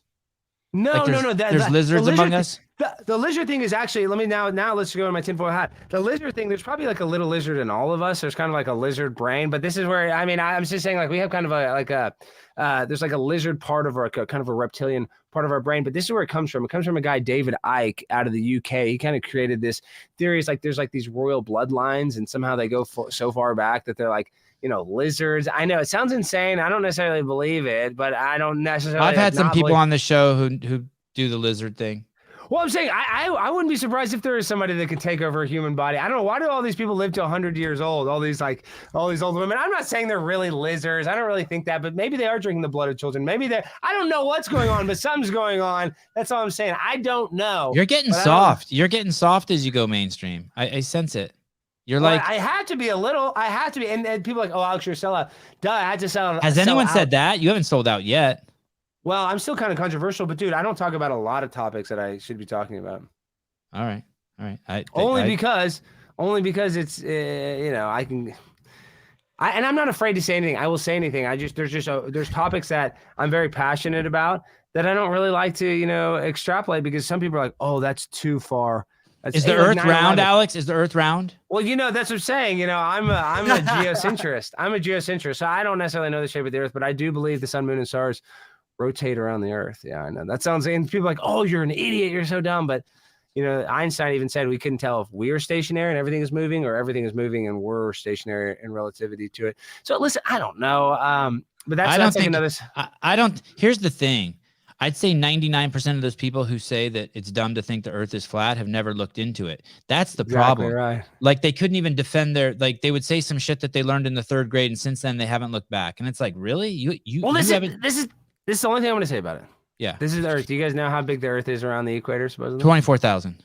Yeah, so you know this, Sevan. So how fast does it spin? It's 24,000 miles. 1,000 miles an hour. 1,000 miles an hour. Yeah, you nailed it. Right. Okay, and then how fast is it orbiting the sun? I don't know how many miles it travels. 66,000. It's going around the sun 66,600 miles an hour. And then on top of that, the Milky Way galaxy is moving through an ever-expanding universe of space, 4.1 million miles an hour. Say, you know, they guess. And so we're going 4 different directions. And on top of that, every single night, Polaris, the North Star, is in the same exact spot. Every single night, even though we're going. So, and we've been using celestial navigation forever. So that's just what I think's weird. That's why I'm like, I'm really weird. The Polaris, the North Star. And if you look at like all these ancient religions and stuff, they always pointed to the North Star. They would say that. Couldn't we just have some astronomer come on the show and explain to us why that is like that? Well, they're going to say that it's so far away that it's like stationary and, you know, but that's not. I just don't believe astrophysicists. It's all theories, and this is the other thing is like people are like, you don't believe crazy for them. You don't believe it's flat. You're just not convinced it's round. You think that we haven't figured something out. There's innovation and discovery still in the way the cosmos is moving. 100%. I mean, the people act like they know everything. I'm like, come on. That's what pisses me off so much is the people that act like we know everything. We don't know everything. And this is the thing. There was a time I was never really an atheist because I actually was baptized. I've always believed in God, like always young, you know. But there was a time when I was like, you know, I don't know. I guess I was never an atheist, but you know, you kind of question God. But what like made me realize how I know God is real is that you listen to these scientific arguments that we evolved from pond scum. You listen to like the science that everything came from nothing and everything started from the Big Bang. That sounds more absurd to me than a creator creating this world. So I don't know. It's just very weird. I have very weird thoughts, but I do believe in God. Do you believe in evolution also? Do you believe in God and evolution? I don't believe. You could believe in both though, couldn't you?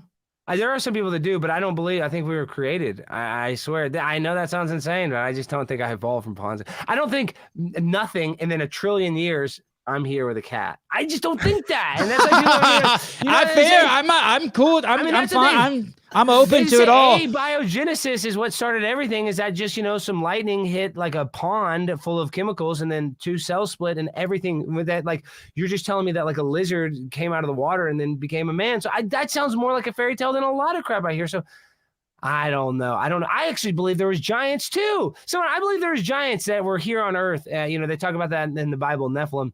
And what I believe is, and they talk about this, is angels came down and slept with the giants, and then that's what we are. We are the offspring of that. So like we are the offspring of like these deity, awesome. I'm more angel than giant, that's for sure. Exactly. Well, that's what I'm saying. And if you look at the Smithsonian stuff, supposedly they have all these huge bones that they had to hide. So there's just a lot. I don't know. My question is when people watch my content, I don't even want to convince you to agree with me or agree with what I'm talking about. I just want you to question the reality in which you live in, or just question the subject that we're talking about. Go look into it for 2 seconds, debunk me, prove me wrong, or prove me right, whatever. Don't believe me. I'm not a role model. Do it. Ask these questions yourself. Speaking of changing realities, have you seen this interview that I just saw today between Tim Robbins and Russell Brand? It's great. Right. And I love Tim Robbins. Is one of my favorite actors, dude. He's flipping the script one by one. Us libtards are marching out of the fucking libtard. Everybody's gonna realize it, dude. They're gonna say, "Are you sure? You think? Yes. You think like all my libtard friends are gonna realize it? What happened?" Yes, they're going to realize that myocarditis and pericarditis is not. No, they're not, dude. I hope you're right. No, they're not. Watch. No, and nobody's going to care. Nobody's going to care. And the no one's going to care. Yeah, the medical system is going to be like, we tried our best. We didn't have long-term testing. This is what we thought was right at the time. Dude, they prescribed AZT for AIDS for years, which is a backup cancer medicine. And the AZT in the 80s that Dr. Fauci prescribed were killing people faster than their own AIDS. So these medical people, they mess up all the time. And then after the fact, when people die from it, oopsie poopsie, we didn't know. We didn't. Oopsie poopsie. We're trying. They're moving at the speed of science. Hey, but we're already hearing. But we're already hearing that it's we're already hearing stories like it's climate change causing myocarditis, or that it's the unvaccinated who are stressing people out. No. Now the new one is because America's so fat. That's why they're saying. That's why the rise is. Have you not seen that? Which that kind of does make sense. But they're like, that's how they're just so blatantly. Well, America's so fat. That's why the rise is so bad. But no, why is the rise in children under 12? Why is Pfizer now advertising a heart medication blood thinner for children that's never existed in the history of mankind? Have they had a blood thinner for heart medication for children? And now they have commercials for it. So you think like in 20 years, well, there's people like me who then like this woke me up. So then I went back and started looking at polio and measles, and did those vaccines really do what we were told they did? And of course they did not. All you have to do is look at the numbers and the graphs. Do you think that's a DDT for polio? But that took me 20 minutes of research, Alex. People aren't going to do that research. That took 20 minutes of my precious life to fucking wake up. You nailed it, dude. People won't even do 2 minutes of research, much less 20 minutes of research. They would rather take the butcher's word for it. They'd rather just take, oh, this is from a cow, or this is, they just want to believe somebody else, quote unquote, the experts. And that's the problem, is people are not taking accountability. And I don't know everything, but I try to keep my mind open, and I try to research stuff. I try to look into stuff, make decisions based on information that, I've digested. But people don't even want to digest information. They just want to be told whatever the TV tells them. And that's the problem, is that people are under a spell. They're under trauma-based mind control, or mass hypnosis formation, or mass formation hypnosis, because they just listen to whatever the TV tells them, get boosted, yada, yada, yada, whatever the repeating talking points that are on every single news agency, because there's like 2,000 news stations, but they're owned by 6 companies. I mean, it's basically, they can create a narrative, and people are very, easy to convince. And the bigger the lie, and Hitler said this, and Hitler's a terrible person, but the bigger the lie, the more people will believe it. Hitler also said, no one remembered the Armenians, and no one's going to remember the Jews. He said that? Did he really say that? Yeah, no, he didn't. Wow. Something like that. Wow. Who remembered the Armenians? Nobody. No one's going to remember the Jews. Let me ask you this. You have is this girl your girlfriend? Paige, yeah, we're dating. And it's new, but it's hard to date because there's a lot of temptation. I just went to this Turning Point event, and I could have easily been with girls. I was very faithful. I didn't hook up with anybody. I mean, there's girls vibing with you. So I'm missing out on, and I'm a horn dog. That's the other thing. People are like in the conservative side, they're like, oh, don't have sex. No, I like to have sex. I like to hook up with girls. I like to, I'm a 36-year-old man. I want to go, sow my seed, as they say. But you're also in an emotionally supercharged. You're using a reserve of emotion. You've tapped into an emotional vein that instead of probably addressing it, you're harvesting it for your creativity. Meaning this event that happened with your mom, you've just fucking, and you funneling that energy in one direction. And it must be kind of crazy for her. Like, it's going to take a very special woman to be patient, because they're not going to really get at, they might see 1 minute of you every single day, but they might hang out with you for 10 hours and not see you. Yeah. Well, you nailed it, dude. I met her, you know, that clip, the thing you showed at Real American News. She was working at One American News as, you know, just working on that guy's show. Dan Ball as a writer. That was her first job out of college. You plucked an intern? You plucked a fucking intern? She had a job. It wasn't an intern. She was actually salaried or whatever, but she wasn't making a ton of money. But I'm saying, so she kind of like, she knew of me and knows and worked in, you know, conservative media. So that's the only reason that I'm vibing with her. There's so many other girls that have thrown themselves at me, but she's actually adapted. And I would say this to Paige's face. She's now, and they said this to Charlie Kirk. I remember talking with a bunch of Turning Point people. I don't know if you're familiar with Turning Point USA, but it's like the biggest conservative college group. Don't get fat like Charlie. Please don't get that fat. I know. See, I'm like fat. Don't get like that fat like Charlie. Charlie and I are both fat, but we both need to. Charlie's not that fat, but he does need to lose 15 pounds. I know, but it's just because he's holding it in his face. It's fucking him up. I know, because Charlie's a real tall guy though too. He just has that same thing with me. It's like if he just lost 10 pounds, he looks so much better. 15, you know, he just needs. I like him, but he's getting weird looking. Well, he's just he actually holds it well. Like in person, he's actually a pretty good looking guy because he's tall or whatever. I'm just saying, when you look at the guy, he's like, he looks kind of goofier in pictures. I'm saying, and when you see, it's like one of those persons you see in person, like, oh, he looks more handsome in person than he does necessarily on pictures. But regardless, I'm not here to talk about Charlie the whole time. But when he met his wife, they're talking about how, because he was like blowing up at the time, that his wife, she didn't have I don't think she had a job. She just kind of traveled with him. That was her job, basically taking care of him because he has lived such a, traveling all the time. God, I'm throwing him in the bed. I can't discover it. He's in the bedroom. Oh my God. I fucking love this guy. I can't do it. He's just bugging the crap out of me. He's just meowing for the whole hour. He's killing me. Okay, what was I just talking about? Charlie Kirk. Oh, Charlie Kirk, yes. So his wife was kind of like his almost personal assistant in a way.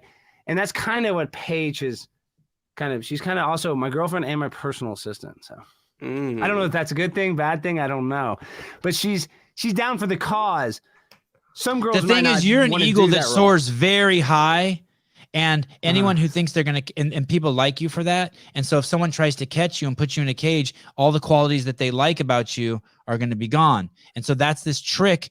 Being with great people is a very difficult thing, because being in a relationship, the traditional course would stop people from being great. Yeah, and that's what worries me too, because when I blew up, I didn't have a girlfriend. I think a girlfriend can be a distraction. And the last couple of girls I've dated, that's why I purposely was not dating. Sarah Gonzalez, who I work at the Blaze with, she's like, she even though she's married or whatever, she's kind of, and she's basically my age, but she's kind of like a sister to me. I don't know. She's like very protective. She's like, just do not date, Alex. Stay single, stay focused on your stuff. And there is something that's right to that, because when I was single, like, the past year, I was dating a girl before my mom died, and I hadn't really dated anybody after that, seriously. And that's when I blew up. So I was more focused. I didn't have a distraction. The only reason I'm dating Paige is because she's down for the cause. She's like helping me shoot stuff. She's filming. The last girl I was dating was like, no, she was an idiot compared to Paige. This girl's a finance degree from TCU. So she's smart too. So she can she's very smart. This young girl is smart, and she's willing to help me and not try to bring me down. So that's why I decided to actually date her. Do you feel a lot of pressure to stay on top of topics and to stay up to speed, and do you think you're getting smarter with the smarter people you hang out with, like all these people that you're hobnobbing with now? Do you feel like, oh, this is good? Yeah, I mean, you do. When you do, like, I don't necessarily feel like I'm a smart person at all. I think I'm just like, I'm kind of quick-witted. I'd say if I had to say like what I am, I'm not necessarily super smart. I can do like research. I can study and learn a subject, but I'm not like some of these guys like brainiacs where they can like read a book and just, they have a photographic memory, and I deal with people like that are super smart like that. So I think just being around smart people kind of elevates you, because you have to be a little smarter. but just by hanging out with these people, that doesn't necessarily make me smart. As a matter of fact, I kind of want to seem kind of dumb in a weird way. Well, you just have deeper conversations, or conversations that you wouldn't have with people who aren't as well thought out. You're talking about serious stuff, and that's a different, because I call my buddy Hank, my best friend, and I try to talk to him about globalization or politics, something. He couldn't articulate one thing, but he's my best friend since we've been little kids. And so I can't have the same conversations I can have with my best friend that I can have with all my new best friends that I met in media or politics or fitness or whatever, Marjorie Taylor Greene. Tell me about her. She cool? Yeah, I like her. And, there's a huge rumor that her and I were having sex. Did you see that on the internet? No, but I like the thought of that. I like the thought of that. And that's what I said. All these people, I had to go on Tim Pool's show. I had to debunk it. But that's because there's all these people spreading. They even made a fake message. Like, they sent themselves a message. And I guess they put Alex on Telegram somehow. Where it's like me saying that I slept with Marjorie. Yes, there's all these photos. Yes. So Marjorie's my friend. And I love Marjorie, but she's getting a lot of heat right now because she's backing Kevin McCarthy, who's the terrible guy in the GOP. But these politicians, this is the thing. She's not going to agree with 100% of the people on the far right or whatever. It's just, it sucks because no politician is perfect, but she cares about America. That's why I love Marjorie. So, she gets hated on by some right-wing people for not doing this and that. She's one of the nicest politicians. Why did the left go after her so hard? I looked into the story about Jewish space lasers. She was talking about Israel's anti-defense weapons, which she was talking, because they have the best anti-defense weapons in the world. They have it's called the Iron Dome. And she was talking about the Iron Dome, more like Jewish space lasers. She just kind of misspoke. So now they say she's anti-Semitic. But then Lauren Boebert, another conservative at Turning Point at the event that I was at, threw her under the bus. Was like, because Marjorie is supporting Kevin McCarthy, who is the Speaker of the GOP of the Republican Party. This is the problem: is Lauren Boebert doesn't like that, even though they were kind of friendly. So my point is, there's like heat between their own party, and Lauren Boebert's like, I'm not the type of person to say Jewish space lasers, and so they all throw themselves under the bus. Even if they're on the same side, they all hate each other. It's all like political theater and bullcrap, and these people do not care about the American public. As a matter of fact, once they get in, and I'm not saying Marjorie doesn't. I think she's one of the few politicians that actually does, but most of them don't. Most of them just care about staying in position and keeping their job or moving up. I have three little Jewish boys. I'm married to a Jewish woman. So when I heard that, I looked, and she's a CrossFitter, and she CrossFits. And when I heard that, I looked it up, and I think she may have owned a gym with Travis Mayer. Did you know that? No, I had no idea. Working out. No, yeah. Well, she loves working out. She works out all the time. What I heard is that I don't remember if it was the Rothschilds or who, but someone has some satellites up in space that are trying to. It's experimental satellites to move energy around. So basically, to get solar energy from these satellites and beam it down to Earth, and that there was a mishap. And one of these tests started one of the fires in California. That's what I had heard. And she mentioned that, and that got taken as an anti-Semitic. That got spun direct as an energy weapon. That's what they're calling it. Direct energy weapons or whatever. That's what they say they have in the sky. And so I guess she insinuated that. I didn't. But she didn't say shooting lasers from the eyes of a Jew. She did not say what the left was reporting. At least I couldn't find it. She blamed that on the wildfires that happened. She was saying that those lasers caused the wildfires, and it got spun into Jews being responsible for the wildfires with lasers coming out of their eyes. Yes. So it sucks. It's like leave her alone. Exactly. Marjorie's not anti-Semitic. I mean, she's not. My attorney's friends with her. I'm just saying we have mutual friends. She's not. Your attorney's a Jew? My attorney's a Jew. Yes, John Gross. He's a good attorney, and he's a good one. Yeah, all the attorneys are. I bet you Kanye's is. I bet you every. Hey, I had a guy here who did I had a guy on the show 4 years. He did 4 years in Rikers Island for a murder he didn't commit. The rapper Hocus. He's like, yeah, my lawyer got me off. I go, Jew. He goes, yep. I said, of course.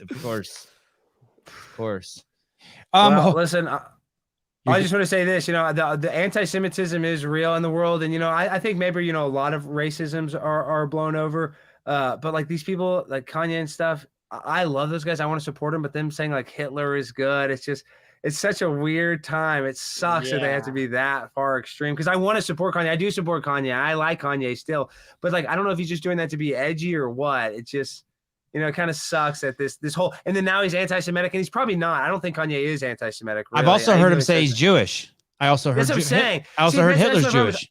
I don't think Kanye is anti-Semitic. So it's just weird. We just live in this weird timeline now of just everything's an ism, everybody's a victim. And that's the problem with societies. We have a participation trophy society where everybody's a victim. When you kind of crashed Tim Pool and Charlie Kirk's interview? Yeah, they knew I was going to do that. Yes. Oh, they did. Yeah. They knew I was going to run on stage. And they were okay with that. Oh yeah, they didn't care. They could care because I was like, I'm friends with Tim, so Tim. I was like, yeah, Tim was going to do it, and then they told him at the last minute, oh, Alex is going to run on stage, and we knew it was going to be like a minute deal. It was just it's just a stupid bit. But that's the problem is then I do that bit because that's a work, as we call it in professional wrestling. Now they think everything I do is a work. So it's like, this is the thing. That's the Andy Kaufman with Primetime 99 Alex Stein. Everything I do when you see these politician stuff is real, but it's like, people are like, is this real? Is he really? Are these protesters? It's just funny. I just think it's funny now. I've created this whole narrative. It's like, you don't know what is real. You don't know what is fake, even though it's basically all real, except for, this gimmick. And see, the mic didn't turn on. I was going to grab that mic and talk about how I want to sniff Charlie Kirk and all this stuff.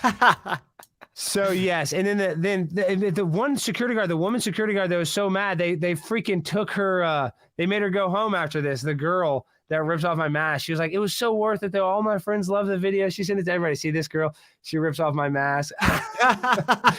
It's like a Scooby-Doo episode. Yeah. Exactly right. It's exactly right. It's just a Scooby-Doo freaking episode. Having fun.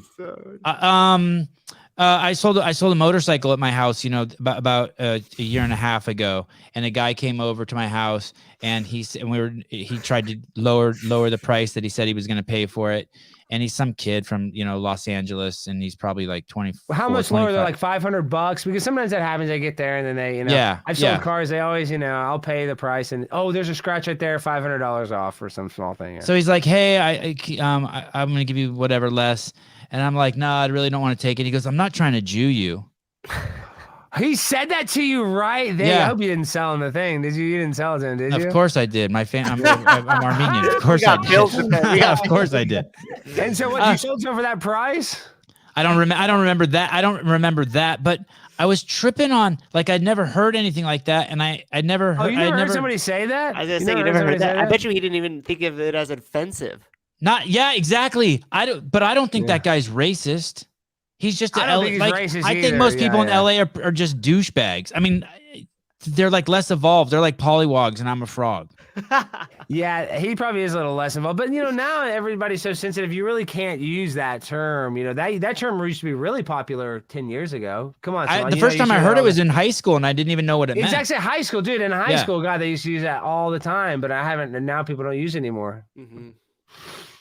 Well, yeah, that's why it sticks out. That's what I'm saying. So people don't use it. That's why it sticks out. But I remember a time when everybody used to use that as like, oh, come on, dude. Give me a deal. You don't use Jew. You don't use Jude. You don't use call stuff gay or someone a fag anymore. Like, well, see, I still sometimes call stuff gay. I don't really like the F word, but I still sometimes call stuff gay because I think I support the gay community. I don't ever want to, really come across as homophobic. If you're an adult, I don't care if you're gay. I don't really like the sexual indoctrination of children at all. I think it's very weird. Libs of TikTok, some of these teachers that are homosexual putting their pride flags. I don't know why we're putting sexuality in the schoolroom at all. Like, you can be a gay teacher, but we don't need to celebrate you being gay. It's cool. You're gay. Just do it outside of school. After put the flag on your garage door so your buddies can come over and pound your hole. Not at my school.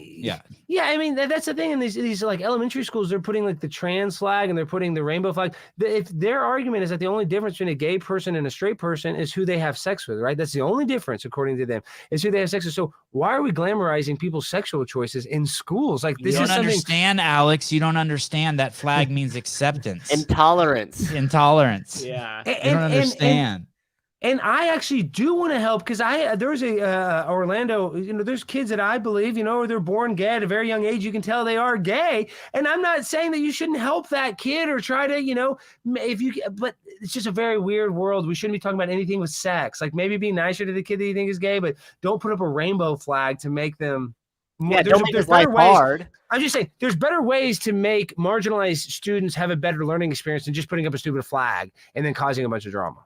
I couldn't agree more. When the elementary school by my house, soon as they put the gay flag up, I was like, there's no fucking way my kids are going there. There's no fucking way. Why? That flag, I grew up in the Bay Area. We all know what that flag means. That flag denotes what kind of genitalia you want to rub your face on. I get it. That's I'm all. totally it was cool with for that, but not at bars. the elementary school. For bars. To It's designate literally bars. for Yeah, for bars, bars. so you- Yes. That's what where I'm it saying. started. You're It was right. literally for bars, so you Yeah. know that you're at a gay bar, and now Yeah. you're putting them in classrooms. Like, I mean, oh my Yeah. gosh. What is this? What's a? Oh wait, what's a geoist? What someone said? Someone's a. What's this? Why don't I know? GOS. That guy writes me That's some what it- very thoughtful DMs. This guy, very thoughtful. He sent I know. some I very get a funny- lot of thoughtful DMs, and I just blows my mind. I don't know. Single tax movement. I don't know. I don't know what the hell it is. Oh yeah, I Geoist, remember. I like, forgot. I remember that game too. Smear the Queer. Oh, Oh. We used shit! to play that all the time. Yeah, Wow. that was a big deal. Well, I think I queer never is even back. thought You of can what that meant. I never even thought of what that meant. Oh, I knew that, but now you can say queer. There's a time like not that long ago, queer was like a negative term for homosexuality, but now queer, because I have a shirt that I bought at Target that says queer. Just that's all it says. Is queer. So if Target sells that, then You know It's it's okay. good. yeah, then it's socially acceptable. I know I've had you on a long time. I want to show this video. Damn it! There's so many things I want to ask you about. This COVID mask thing you put on your face on the airplane. Can you pull that clip up? It says COVID protection on planes. Did you actually wear that fucking thing on the whole entire? Yeah, I mean, plane? on the plane, yeah, no, yeah, right. But see, that's the other thing. It's funny you say that. I didn't fly. This fly is for, like, crazy. This thing is crazy. well, I did that on a bunch of flights. There's some with me in the flight with it on. It's ridiculous. But yeah, so there you go. So, and I'm wearing that weird hat. Doesn't even make sense. But I've done that bit so much, and I've flown so much since then. But this is what I want to say with that is that, dude, for 2 years, Sevan, I didn't fly. I flew one time to New York, and the whole time I kept my mask on my chin and had to eat. And everybody's looking at me, and a couple times, basically I didn't have the mask. I'd like do all this like mental gymnastics to think that I'm not, following the mask mandate by like trying to pull it down and basically, just be civilly disobedient. And it made the flight terrible. But now looking back, I should have just been going on those flights and wearing like the tin mask like that and making fun of it the whole time.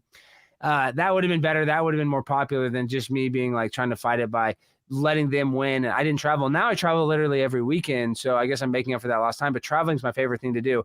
I just can't believe for literally 2 years I didn't go on any trips. It blows my mind. So you kind of have the same thing that I do. Whenever you look back and your criticism of yourself is that I should have leaned into it. Like someone flipped me off, and instead of flipping them off back, I should have leaned into it. I love you. I owe you a hamburger. Like, Yeah. You know what I mean? Like my mom hates me too. Like, you know what I mean? It's like, it's always the way to go, right? Just Yes, lean into it. Just if someone wants to butt fuck you, just grab your ankles and just No, go it's for fun. That's the other thing. Is like when people make fun of me on the internet, I'm my own worst enemy. I'm my biggest Yeah. critic. So these guys can't critique me worse than I can critique myself. So that's what I just try to remember. I was like, maybe they are right, even though 99% of the time they're wrong. I'm just saying, it's like they can't make fun of me worse than I make fun of myself. So don't beat when somebody makes fun of you, lean into it. I don't punch myself for making fun of me, so I shouldn't punch somebody else. So you should have put on 6 masks. And as a comedian, you're like, fuck, missed opportunity. I didn't lean into that one. I didn't lean into that. I should have been doing that 2 years earlier. I'm doing it after the fact when they lifted the mask mandate to be funny, but I should have been trolling that and living my life and doing stuff, creating content now that I'm doing. So, because that's why I blew up in the past year, it's like going out and doing stuff. That's the content. People love this, Sevan. People love your content. They watch your podcast, but if you want to blow up, you need to go out and do stuff. Oh, I'm just saying. dude, I knew you were okay. We've already talked about this, and we have a couple of things. I'm just saying, your Instagram, dude, if you did some man on the street type stuff or whatever, dude, you would blow up. Yeah. It's so And funny. You don't have to do a lot. You don't have to do so- a lot. Just one day, once every 2 weeks or something, dude. If you go out there for an hour, you'll probably get enough for a bunch of videos. I'm just saying, I don't know what, but man on the street or something creative. People like to they like to get off their couch and see you because they're a fan of you. It's like when you see me and my dad, you're like, oh, this is the, something I don't normally see. It's the reality show. We want to see more of the reality show. We see this episode. We want to see a little different episode of the Sevan reality show. Oh, you just co-signed on everything I just said. I'm so happy you said that. Yeah, two people have recently told me like, hey, your podcasts are fucking amazing, but you can't get people because they don't want to commit to 90 minutes. You need to make some shit outside that's viral. Yeah, like And- fitness type stuff. It doesn't even have to be super viral, dude. It doesn't even have to be super viral. Just like you working out, you showing what you eat. People like that. And that's short, that's quick. A vlog, you making dinner. I should talk to strangers. I'm great at talking You're to strangers. so good I at You should talk to talking to strangers. Yeah. You should talk to strangers. And I'm just saying, short fitness type stuff too, dude. People love that. People share that. People that are fat watching people that are skinny because they want to get into fitness. I'm just saying, fitness stuff. That you should also lean into that too, because I think that's me as a person that digests a lot of the internet.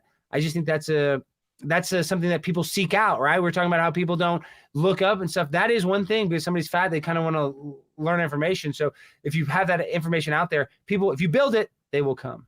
God, I love getting advice from you. What if I did that thing that one guy does where if I popped the bottle cap off and then I lick the bottle? Have you seen this guy? And he goes, "Wow." And then have you seen that guy? I've seen where they chug it, but I don't know why. Is he on Instagram or something? I mean, He's I've on seen one where a guy Instagram. spins it, and I mean, I probably know the guy you're talking about, but I don't know his name. I've seen so many where they spin. That's a new thing because I don't drink. Where they spin the bottle and they can make it like swirl down. Yeah, the and now they have tornado. all these devices. I just saw now they have it's actually a mini shotgun. You put a can of beer in. You saw that, Matt? Where you can shoot it into your mouth. It's like a shotgun. It's an actual shotgun beer shotgun. That's a Justin Nunley's thing, too. Where he had that it's also there was another one where he has a super soaker. That was one of his. Yeah, so you can hook it to a sponsors. champagne. There's all these gimmicks and all this. We stuff. had those at my All this wedding. drinking. Sevan. Innovation that's with fun. drinking. Yeah, it's like actual squirt gun, and once you hook the bottle up to it, it's got some distance too. Well, dude, you can film content at your home. I'm just saying, you doing those burpees or whatever, or just anything. I think you do show you do show your content like that, but just like going I'm not out and talking to the consistent. people- Yeah, I'm not I'm consistent. saying talking to the people you work out with or whatever, like you said, just short conversations. Only because people are not going to be able to watch a whole 2-hour podcast. They just can't. And that's not saying you shouldn't do it. There are people that are going to watch your whole thing.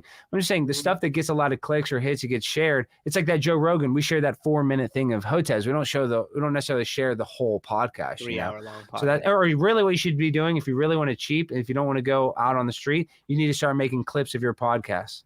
Are you doing that regularly? Meh. I know it's hard, but that's what you need to be doing. You need to either pay somebody on Fiverr or something. I know, Pay someone where? On what?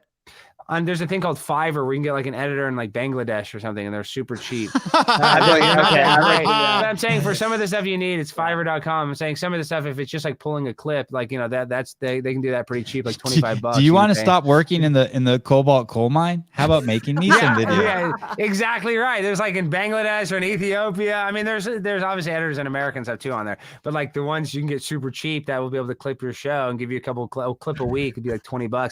It'd be worth. That's a minimum you should be doing. You should be doing probably 2 clips or 3 clips a week. There. Okay. Yeah. I'm gonna do some. I have some ideas for man on the street stuff. Yeah. You It's hard. Man on the street is hard. But dude, really? I'm made for it. I'm made for it. It's Exactly. cool. I'm I'm old saying now. you're- No one's fucks with me now anymore. No, I'm made he's for so it now. good with Yeah. You would be strangers. good. You'd be good. Yeah, Yeah, because and also you seem non-threatening. You seem nice guy. Yeah. You know what I mean? You look Yeah, I'm well chill. put together. Oh, yeah. You're not some freak. You know what I mean? So Some people that think I matters look too. homeless. Some people think I look homeless. He has been handed a 5 every now and then. Yeah. Some people. dude. There is that kind of that theme, a thread of me looking like a homeless man. But We got to lean into it. Well, maybe when you got there, maybe have a decent pair of tennis shoes on or something when you're Or doing no it. shoes at all. yeah, maybe that's or- why. Because I don't usually wear shoes. Maybe that's why.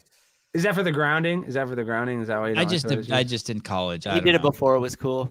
Yeah, I've been Yeah, barefoot for. He's been barefoot. Oh, since what the about late this 90s. last fitness thing? And I want to start doing it because I do think it probably has benefit. What do you think about the penis sunning and the butthole sunning and all that fat? Or is that all stupid bullcrap? I think that's more when refining. I think that that comes after 12,000 burpees. And then the Liver King, yeah, that's what you see. He's on all that sauce. He had to admit that he's on all the sauce. Yeah. But he was suntan your butthole. I'm like this because I'm not on any steroids because I suntan my balls. Have you met him?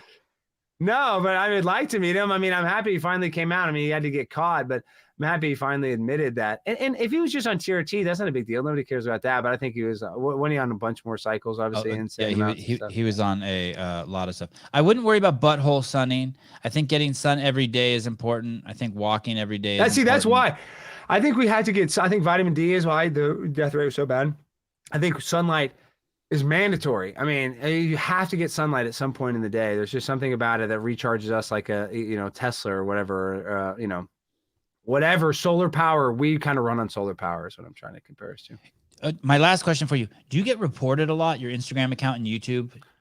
Yeah, it used to, after the AOC thing, somehow they did it where they would get they got posts taken down, and I won a couple appeals that were just, I guess they would just go and mass report every single picture, because it'd be like a picture of me and my dad got taken down. It's like this is like sexual graphic nudity, only because it got so many reports. It's not even, there's nothing sexual graphic in it. So yes, dude, I get hit with that. I get hit with the spam like that. The thing is, I'm surprised nobody here is on the chat.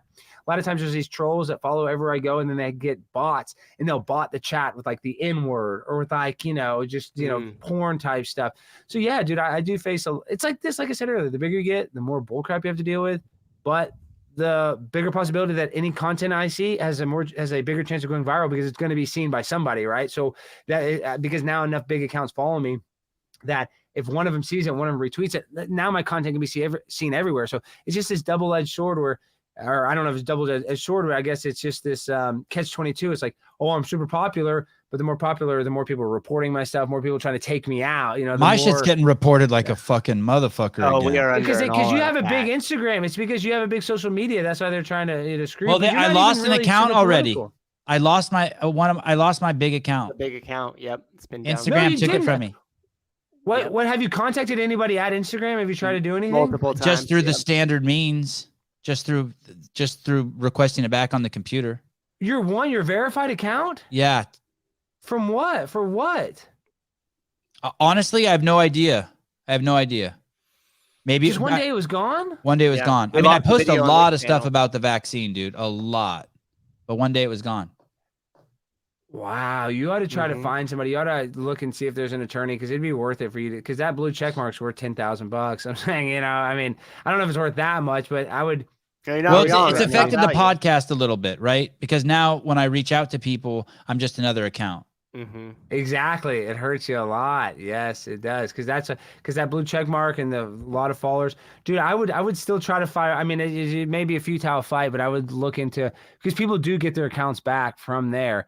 And they're in California. I don't know. Why don't you just go to their offices? You got to look up where they're located. That's our first video. Sevan on the street at Meta getting his account back. Okay. That would be a viral video. That would be a viral video. You go. And it's in San Francisco, or where is it? I don't even know where it is. They probably have an office near you. No, it's like 17 miles from me. It's close. Their main headquarters is just right up over the hill. Yeah. Dude, you have to go, and you need to go and be super polite and dress really nice and be like, "Hey, this is really hurting my livelihood." In that Armani suit, yes, dust it out. You need to in a suit, and you need to say, "Look, this is killing my business. You're killing me. What did I do? How can I fix this?"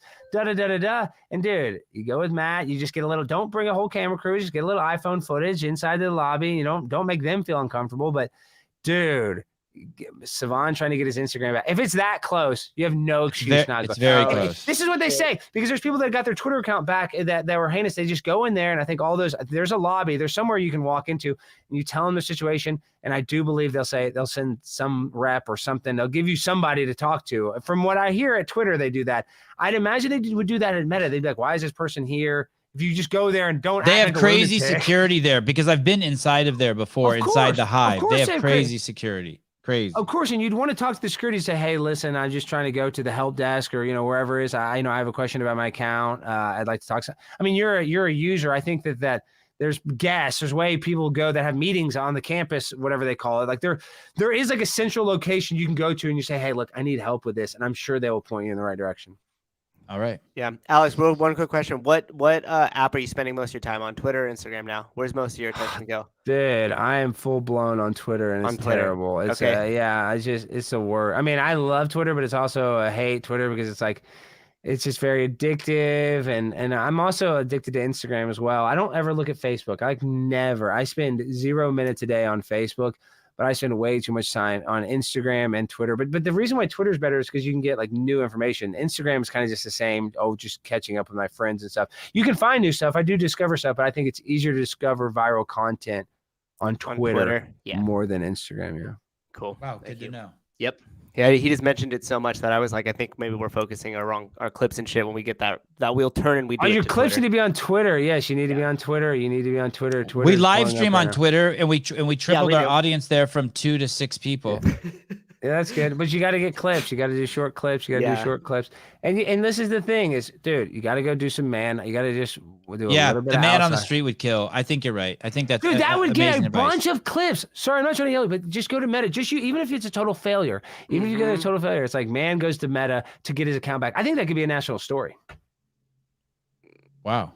It's the universe. Just because you're speaking to not, us. just even though you're whatever, you have maybe some vax stuff, but like I just think the media might cover you because you're not some alt-right guy. You seem like a normal dad, like trying to get his. And that's how we account back. So I position think it. You're taking away from the Yeah. family. That's your means. That's My it. next documentary, getting Insta back. The thing is the thing is I didn't even care, which is kind of weird. So You're over it, but you might as well, no, try, it's because and then- I had been shadow banned for 2 years, so like it didn't matter. Like it was only for like meeting people like you. That was the sole purpose of my Instagram account. Yeah, as a connection to talk to Yeah. people. Yeah, that's important though. But that was important to have. I You agree. can still be fine without it, but that's a good thing to have. Hey, it's not over. It's not over till the fat lady sings. Go to Meta, even if you don't get your account back. Just get some clips of you talking to them. Say, hey, I want to talk to somebody. Dude, people will love that. So This And is post a little inside clip your on Twitter. blimp. This is inside your blimp. yeah, so that is going to be. You'll see. You got to kind of back up. It's not so There you it's go. a blimp, and then that is going to be like big TV monitors behind me, and it's going to look like we're floating through downtown Dallas. Wow. The whole Amazing. podcast. Yeah, so that's just like the rendition. Obviously, there's more. It's a little curved, but that's just kind of like the basic of. And it's gonna have like more like aviation type stuff, but that's like the basic mock-up of. Will you have Pimp on a a blimp, live prime time. video audience there?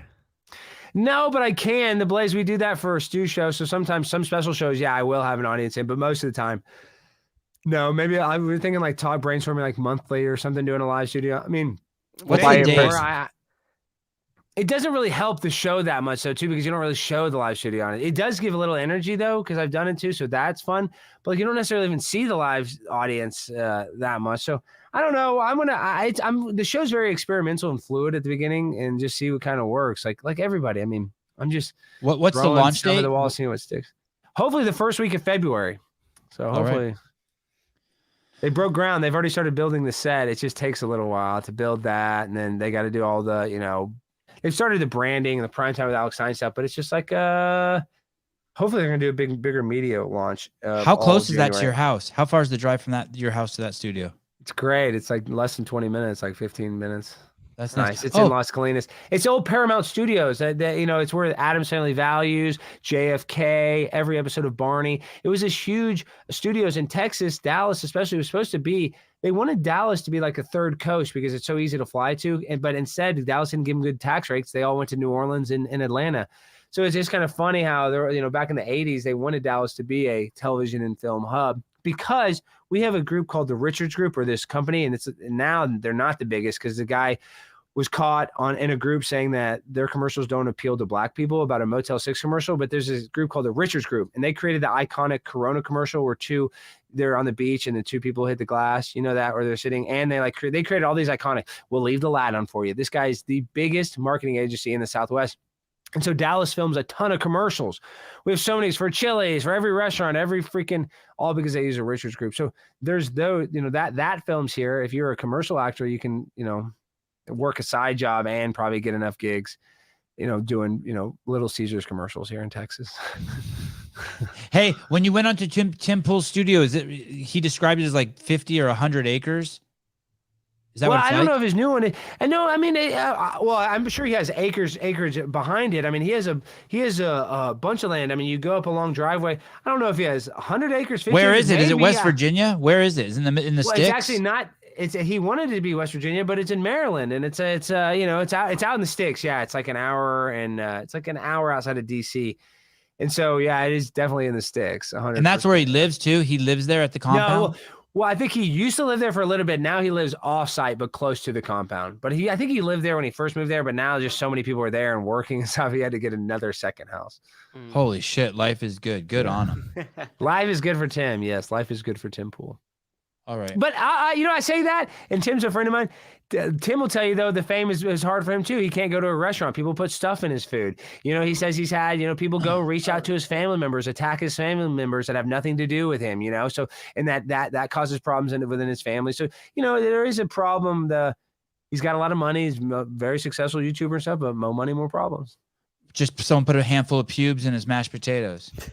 That's what I don't know about that. I mean, maybe, but that's what he worries about. That's why he says it's hard for him to go out and do a lot of stuff because he's a target for stuff like that.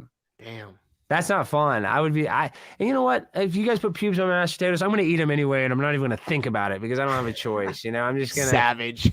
I don't want to live in fear of not being able to go to Chili's. I got to get my freaking dip trio, the queso and the guac. Your rap video was amazing, by the way, with Bryson. Bryson Gray. Oh, Yeah. dude. And this is the last thing we'll talk about, the freaking Bryson Gray thing. So I went and I had an event with Bryson Gray where we rapped that song, and I was hosting the event. And, I had a bunch of heat with this Vice journalist at CPAC where I made fun of her for wearing a mask and being super vaccinated. And so I have heat with Vice. It got all these hits. It's you can type in Alex Stein and Tesso, and it was kind of a big thing. And then I hosted the event. It was Bryson Gray, Forgiato Blow, and another guy named Tyson James. They're what are considered MAGA rappers, right-wing rappers. And Vice is doing it. They came and they filmed the event. They did a documentary. They were interviewing me, interviewing them, and that's about to come out at the beginning of January. So I'm just nervous. What was it? Nervous. What was it like working with them? They're shitbirds over there at Vice. They are pure they hate fucking. us. They're gonna kill me. That's what I'm saying. I'm a little nervous. I don't know what they're gonna say. I mean, the Blaze is probably not gonna like it. They're gonna call me all Nazi and all this stuff. So I mean, I'm just kind of nervous to see how they paint me. It's not gonna be in a pretty light. I know that. So I mean, I'm not. What happened to scared. them? They used to be so it's like Cool. Rage Against the Machine is pro-vaccine. What happened to all these people? Is this what happened in World War II? Is this, people always say, how did they kill all those Jews? Why didn't anyone stand up? Is that what we're going through? What happened to Vice? What happened to Rage Against the Machine? What happened to all these people who are for freedom? What happened to Neil Young? They all turned into fucking, I hate to say it, Nazis. Yeah, NPCs, non-playable characters. What did you call them? Unplayable characters? NPCs, they're non-play. They just, whatever the standard, they just repeat whatever the talking points are, safe and effective. Even though almonds and peanuts and shellfish and lobster is not safe and effective for 8 billion people. Luckily, this vaccine generated in 2 hours on a computer in, Shandong, China is safe and effective for 8 billion people. Racist. Shandong Zing. Is that how you say it? I don't know. No, I just wanted to try to pronounce it. I think that's how you pronounce it. I don't know. It's hard to say Chinese cities. What do you say? I don't know. I wasn't trying to be racist, but that's okay. So on this show, Shandong. I think that's how you pronounce it. Or I could say Shandong. No one should be offended by that. We speak English, please. and we can't fucking wrap our head around Chinese. That's what I'm trying to say. I'm not trying to make fun of Shandong, China. Shandong Longzing Zhu Chu was my one of my top favorite scientists involved in that. Alex Stein, thank you, brother, for coming on. You guys rule. We'll do it again soon. And I'll definitely have you on my show. For February, we have a guest budget. We'll be able to fly people in, but we'll also be able to do Zoom stuff. And my hope is for my interviews, I want to get politicians on and ask them about crazy stuff, like the moon landing and the shape of the earth or whatever, kind of, kind of blow them away and do kind of short, quick type interviews, almost like Borat style. So I want people like you to come on my show and maybe debate somebody that is pro-vax or something, but it's quick, short. Amazing. You know what I mean? Just stuff like that. Honored. Content like that, I'd be honored. So. Yeah. Oh, here it is. It's either Ching Chong or Zing Zong. Oh, thank you, Clock Cutter. Yes. It's either Ching Chong or Zing Zong. Okay. I just want to say I love the people of China. They're making America so much stronger. I love my iPhone. I love my iPhone. I love my iPhone. Mwah. Thank you guys so much. You guys at all the children. Thank you guys at all the children that helped build this. Thank you guys. I use everyone it every hold day. their. When I lose this phone, I get anxiety. So for the 12-year-olds that built this phone for me, thank you guys. You guys did a heck of a job. It works like a charm. I can scroll. It's great. You guys are doing a great job. Keep it up, kids. Everything from porn to the cure for the common cold in one device. And one thing, this Black Mirror, and this is why it's evil. This is what people don't realize. There's that show Black Mirror. This is a Black Mirror, and looking into our soul. When we look into this, this is breaks the fourth wall. This is why it sounds crazy, but it's the cyberkinetic connection. All of a sudden, this is what Elon Musk wants to do. Is he wants to put a chip in your brain so you can park your Tesla. Have you seen that? Have you seen that? Where is the Neuralink? Because already we're a cyborg, but the time that it takes us to program or use our phone, there's a few seconds where it takes us to Google something. He wants to make it so you can have a chip in your brain. And that time, it's the blend of man and machine. And that's what we've become. We're basically addicted to this. And that Black Mirror is moment of singularity. Yeah, I'm just saying this is where we live now in this black mirror. It's weird. I'm so glad I still use a computer. I'm so old school. Yeah. All right. All right. Thank you. I'm excited Great for you. show. Congratulations on the February show, and I'll be bugging you soon. I'll talk to you next month. All right. See ya. All right, brother. Peace. Thank you. Later. Bye, Matt. Later, Alex. I feel like it's just like this blender. Like he comes through and everything's like, and then he washes out. I love him. He's awesome. I get why some people get overwhelmed by that force of nature, but you know, you have to have a talk with yourself on a windy day to be like, hey, it's just wind, chill out, just enjoy it, or a rainy day. Yeah, he's definitely a force of nature.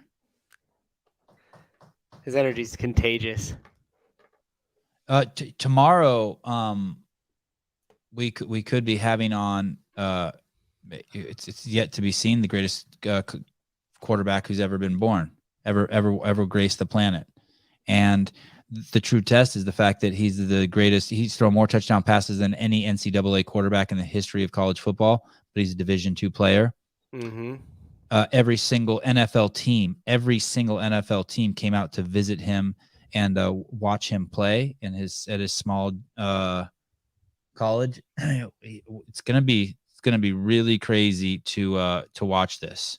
It is going to be something. It is going to be something else to watch what happens to this kid. So he just had his last game. He just threw his 158th touchdown pass as a Division II college quarterback, and I think there's something called I think there's 3 college like Pro Bowls. We'll ask him tomorrow. Shut it, Mason. I ain't pumping nothing.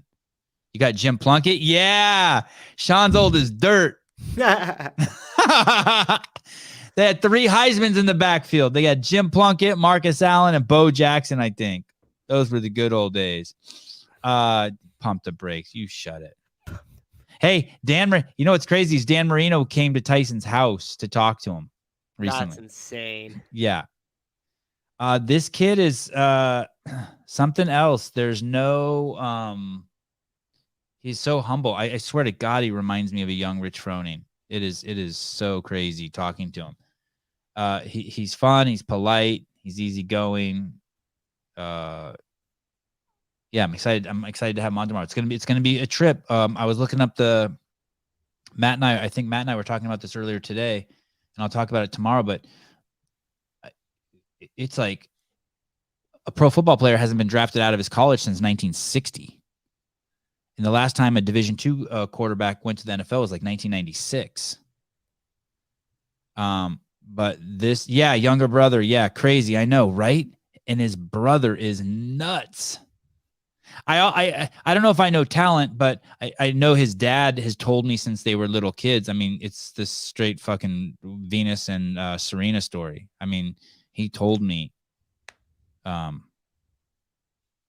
he told me that these kids were destined for greatness, and so unfolding before our eyes. Yeah, it's gonna be cool having him on tomorrow. It's the second time we've had him on. And his college football career is over. There's 3, as I was saying, there's 3, I guess, Hall of Fame college games. They have like 3 Pro Bowls, and I guess he was invited to all 3 of them. And I guess the best one is the Senior Bowl, and he was invited to that. And so I'm not sure when that is. We'll talk to him about that. And then basically it's just, I think from here until the draft, which is I think in March or April, probably when you guys know, it's basically just showcasing his skills and training and getting ready so a team can pick him. And it's going to be something else. Why didn't one of the 130 D1 teams want him? Well, we can ask him that tomorrow. But he went to the college right down the street from his house. So I suspect there was a lot of D1 teams that wanted him. Check out his high school career. Check out his brother's high school career. His brother will follow in the exact same footsteps, I believe, and also go to Shepherdstown. Any video coming out from that boys' academy? You know, I should find out about that. I don't think was it a deal for content? I thought it was just necessarily like you were coming in as a guest speaker for the class. I did, but they film it and they put it somewhere. They post it somewhere. Do? Okay. Yeah. I'm sorry. I didn't know that. I just thought it was just kind of a one-time deal. I think it's called Shepherdstown. Shepherdstown. Hunter and Alex should get a podcast together. Hey, listen, man. On a windy day, I can still fly a kite. Don't get fucking crazy. You don't know. You don't know. You could definitely control them, but that would be an interesting clash of personalities. I still think Jorge Ventura and Alex on a call-in one time together would be cool on the show with you.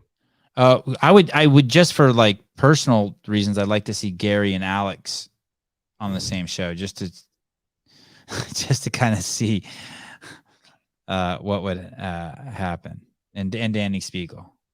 Oh, somebody made a funny ass comment about me and Danny Spiegel. I don't know if I'll have time to scope and find it. That may have been 1996 Clock Cutter. That may have been. This boy's big too. I think Tyson might be like 6'3". No. I think Sousa's going out there, and then we're kind of just like what we always do, wing it. We have some ideas, 1983. We have some pretty crazy ideas for that in the works for some crazy Instagram stuff. That's like, if you want to short put Susan in bed with Danny Spiegel. I saw that comment pop up and I was cracking up. No, I didn't delete it. Is it gone? Shut the fuck up. Come on, man. Really? Are you bringing it up, or I don't know which whose thing was it on? Danny's? I don't know if no, it was on Tia's account. Why would someone delete that? It wasn't like. Well, there's only one person that could delete that. Tia's handler. Tia's handler, correct. It was on the pregnant one, or which? Do you remember which post? I think it was. We could do it real time here. Oh yeah. I see. Okay. Bruce, I've met. No, it's fine. Alex and Charlie Kirk need to contact California Hormones before they blow up anymore. Mm-hmm. Hey, it's got to be still. It's the one in the upper left, but it's got to still be there. It's got to still be there. It's still there. Thank you, Bruce. I would hate it if we scrolled through and. Oh, it is still there. Okay. And it was still there. Well, we put that one to rest, didn't we? Yeah. It's weird when our worlds collide. Like we had that guy the other day who had James Townsend in his Instagram. Mm-hmm. She has better abs in her back than I do in my abs. Yeah, me too. Yeah, you and everybody else, Sean. You and everybody else. How crazy was it about him making that suggestion about doing the man on the street stuff, and almost verbatim was saying what we had chatted about earlier? I mean, it's just what Hiller was lecturing me on a couple days ago. It's like, dude, yeah, make some short shit and get some people to come over to your account. I'm telling you, people don't want to commit 90 minutes, but if they see 8 minutes, they're going to start committing 90. Hey, you would you be into doing that, to go into Meta? But actually trying. I do, but I don't think that's going to play out well. I think we're going to get. I've been over there with security clearance. We're going to get stopped like fucking at the parking lot that's fucking at 200 yards from the building. You know what I mean? We're not even going to be like. I guess we could try to walk in. I mean, it's a fortress over there. Mm-hmm. SevonDoTodays.com wad. I can't do shit because of this fucking thing. I've told Andrew Hiller 500 times it's in here, and he keeps saying it's my fucking elbow. You fucking ding dong. Someone tell Andrew, everyone DM Andrew, it's not his fucking elbow. It's in here. It's this, whatever this is. It's that thing. That wire in there. Keeps giving me like exercises for my elbow. I'm like, motherfucker, it's not my elbow. This is the elbow, right? This isn't the elbow. This is the bicep, right? That'd be the bicep, yeah. Might be your biceps tendon. No, it's not tennis elbow. Tennis elbow is this thing. Went in here from doing pegboard and shit. It's not tennis elbow. It might be your biceps tendon, like your biceps long head or biceps. I was lowering a 70-pound dumbbell slow 30 times and like a jackass trying to get to thinking that the negative would make me strong, and something happened in there. And I woke up in the morning and I was like, holy fuck, that's sore. It's probably the bicep short head tendon. And I keep injuring it by like doing other elbow pit. Thank you. Fucking A. I hate being misunderstood. Dear Sporty Beth. Heidi got it. I think you misunderstood me. Yeah. And, my forearms are jacked.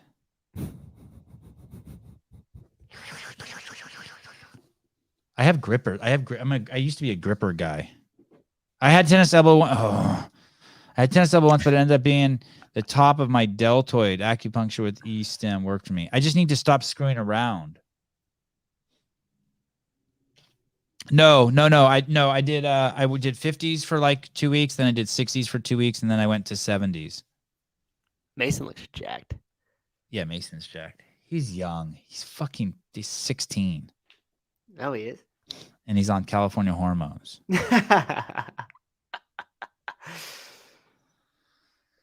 No, I don't think it's in the shoulder. It's not in the shoulder. It's here. I'm telling you, it's not like that. It's not like that. If you could touch it and feel it, and it hurts. When you press on it, there's You're pain. It's probably 37. He didn't look like he was 16 in that photo. What's he holding? He's on a C2 bike. So he's adjusting with the monitor. How do you choose that as your profile pic, that you're adjusting your monitor on your I didn't even C2 notice bike? the monitor next to that arm and shoulder. Okay. That's how you Oh, choose it. okay. Bicep and shoulder. I thought it was like a phone he was holding at first. I didn't even pay attention. I thought it was like some old school camera. So basically, he loves the way his bicep and his trap looks in that. He looks like one of those people like who holds Bicep, their cell trap, phone shoulder. like this. You know those people who work on their cell phones like this, or like. Yeah, that's good because your posture is actually really good. Like your shoulders are backing down, like your neck's not leaned forward and you're not hunched. So even though it looks weird, it's probably the most optimal like postural position you could be in. There was I'm this. always like hunched. I always try to like. There was only like one or two fat guys when I worked at CrossFit, and by fat I mean like really fat, like dudes that didn't work out. And there was a dude there who was so fat that he could set his iPad on his gut like this. And then he would lower his bifocals and he would work on it with both hands. It was, yeah, dude, it was fucking crazy. It was crazy. No. I got my blood work done in California hormones over 2 weeks ago and haven't heard anything, either a good thing or a really bad thing. Cameron, DM me and remind me about that. It's only, maybe it's because it's the holidays or they're busy as shit, but remind me. Send me a DM. I'll try to unfuck that ASAP. Dear California hormones, man with giant cock was at your facility. Getting his blood. Did they just take it right out of your vas deferens? Oh, I can't even get blood work done. I'm such a wuss. Oh yeah, you fainted, right? I didn't Or almost faint. fainted. I didn't faint. Don't you put that on me? All right. But I got sweaty, a little nauseous, Woozy. lost the color. Looks like I'm gonna have to be natty for life. You guys want to finish with a really fascinating clip, or should I wait till the live call-in show? I could do it both times. Could be 10 to 9 to Sevi. Does the pain travel anywhere else in your arm? No, just right there. And it's like a cavity. You know what I mean? It's just something got overused and stretched out. Like Yeah. it was just, it was obviously, I was just like, I wasn't even, the truth is I wasn't even really doing snatches. I was basically doing that thing that sometimes the regional athletes do where you just swing it up like that, you know, like I wasn't doing this movement. I was doing this movement and then lowering it slowly like that. And I fucked it all up. It didn't hurt like in real time, but the next morning I was like, ooh. Yeah. Sounds like a tendon issue. They did stick the needle in my cock. Were you at the right place? Okay, Audrey, fine. All right, Audrey. It's so late here. I need to sleep. Okay, fine. Me too. Okay, so tomorrow, Tyson Bagent. Lots of good guests coming up. Susan and I are going to put together a mad list of Wadapalooza athletes that we're going to try to drag in here. I love the idea at the beginning of the show to do a 24-hour show and see how many people I can drag on. That was an interesting. Yeah. I don't know if StreamYard can even do that. No, I'm gonna be better. I mean, my right arm is still strong. Yesterday I did 100 snatches with a 35-pound dumbbell with my right arm. I'm gonna be fine. I'm just gonna do a bit where I go places on the street, and no matter what somebody asks the question, I start with whatever the professional is at that, and I say, "Well, I'm not somebody who fills potholes, but by looking at this, I think that this pothole needs to be filled." And just make a spoof off the whole like, "You're not a scientist, you're not a doctor." Oh, I like that. That's like the go-to. And I was just thinking it when like Kylie put it. She's like, I'm not a doctor, aka Sousa, but it sounds like tendinitis. And I was like, oh, that's a good idea. We could just do everything to where unless you're a fucking expert in the field, you can't like have an opinion and just do it with everything in life. Like ask somebody a question, be like, well, how'd you know? Are you an expert? Are you a chef? How do you know you like that steak? Are you a chef? Did you go to culinary school? Let's do that exact same thing. There. I know where there's potholes where there's a lot of foot traffic. Yeah, we could just ask them a question and then say, well, are you qualified to do this because have you worked in whatever that's calling like civil engineering or something like that? Yeah. Are you a civil engineer? How do you know though? Did you? Yeah. Are you sure that's a pothole? We can't be too certain. We're not experts. We're just a couple of dudes talking about it online. God, I like that. Oh, this is what I want to leave you with. Okay, fine. This is what I'm gonna leave you with. Not the pothole exports. Where was that Tim Robbins clip? Whose Instagram was that on? Was that on YouTube? Where is that? Russell Brand, Tim Robbins. I want to pull that up real quick. Russell Brand, Tim Robbins. Are you on it? You want me to do it? Yeah. Okay, I got it. Okay. Okay. So you guys have to watch this. God, there's so much good shit out there right now. So go. Oh yeah, you sent it to me, right? Philip Kelly sent it to me. Go to here. I'm gonna put the link in the chat here, and you guys can go watch this. It's a little slow, but basically, it's a little slow, but basically, it gave me so much hope. I sent it to my mom and my sister, and I said, "There's hope." And I think it's like, send it to just one fucking person who got the fucking vaccine. If you can, just forward it to them. Be like, hey, maybe you should check this out. It just shows how he woke up. And he, he lived, he was in the hive. LA was the hive. If you weren't in LA during the so-called pandemic or Boston or one of those places, then you really don't, or San Francisco or Portland, you can't really imagine how bad it got there. The hives were crazy. Okay. See you guys tomorrow morning, 7 a.m. Mr. Sousa, thank you as always. Thank you. Bye-bye.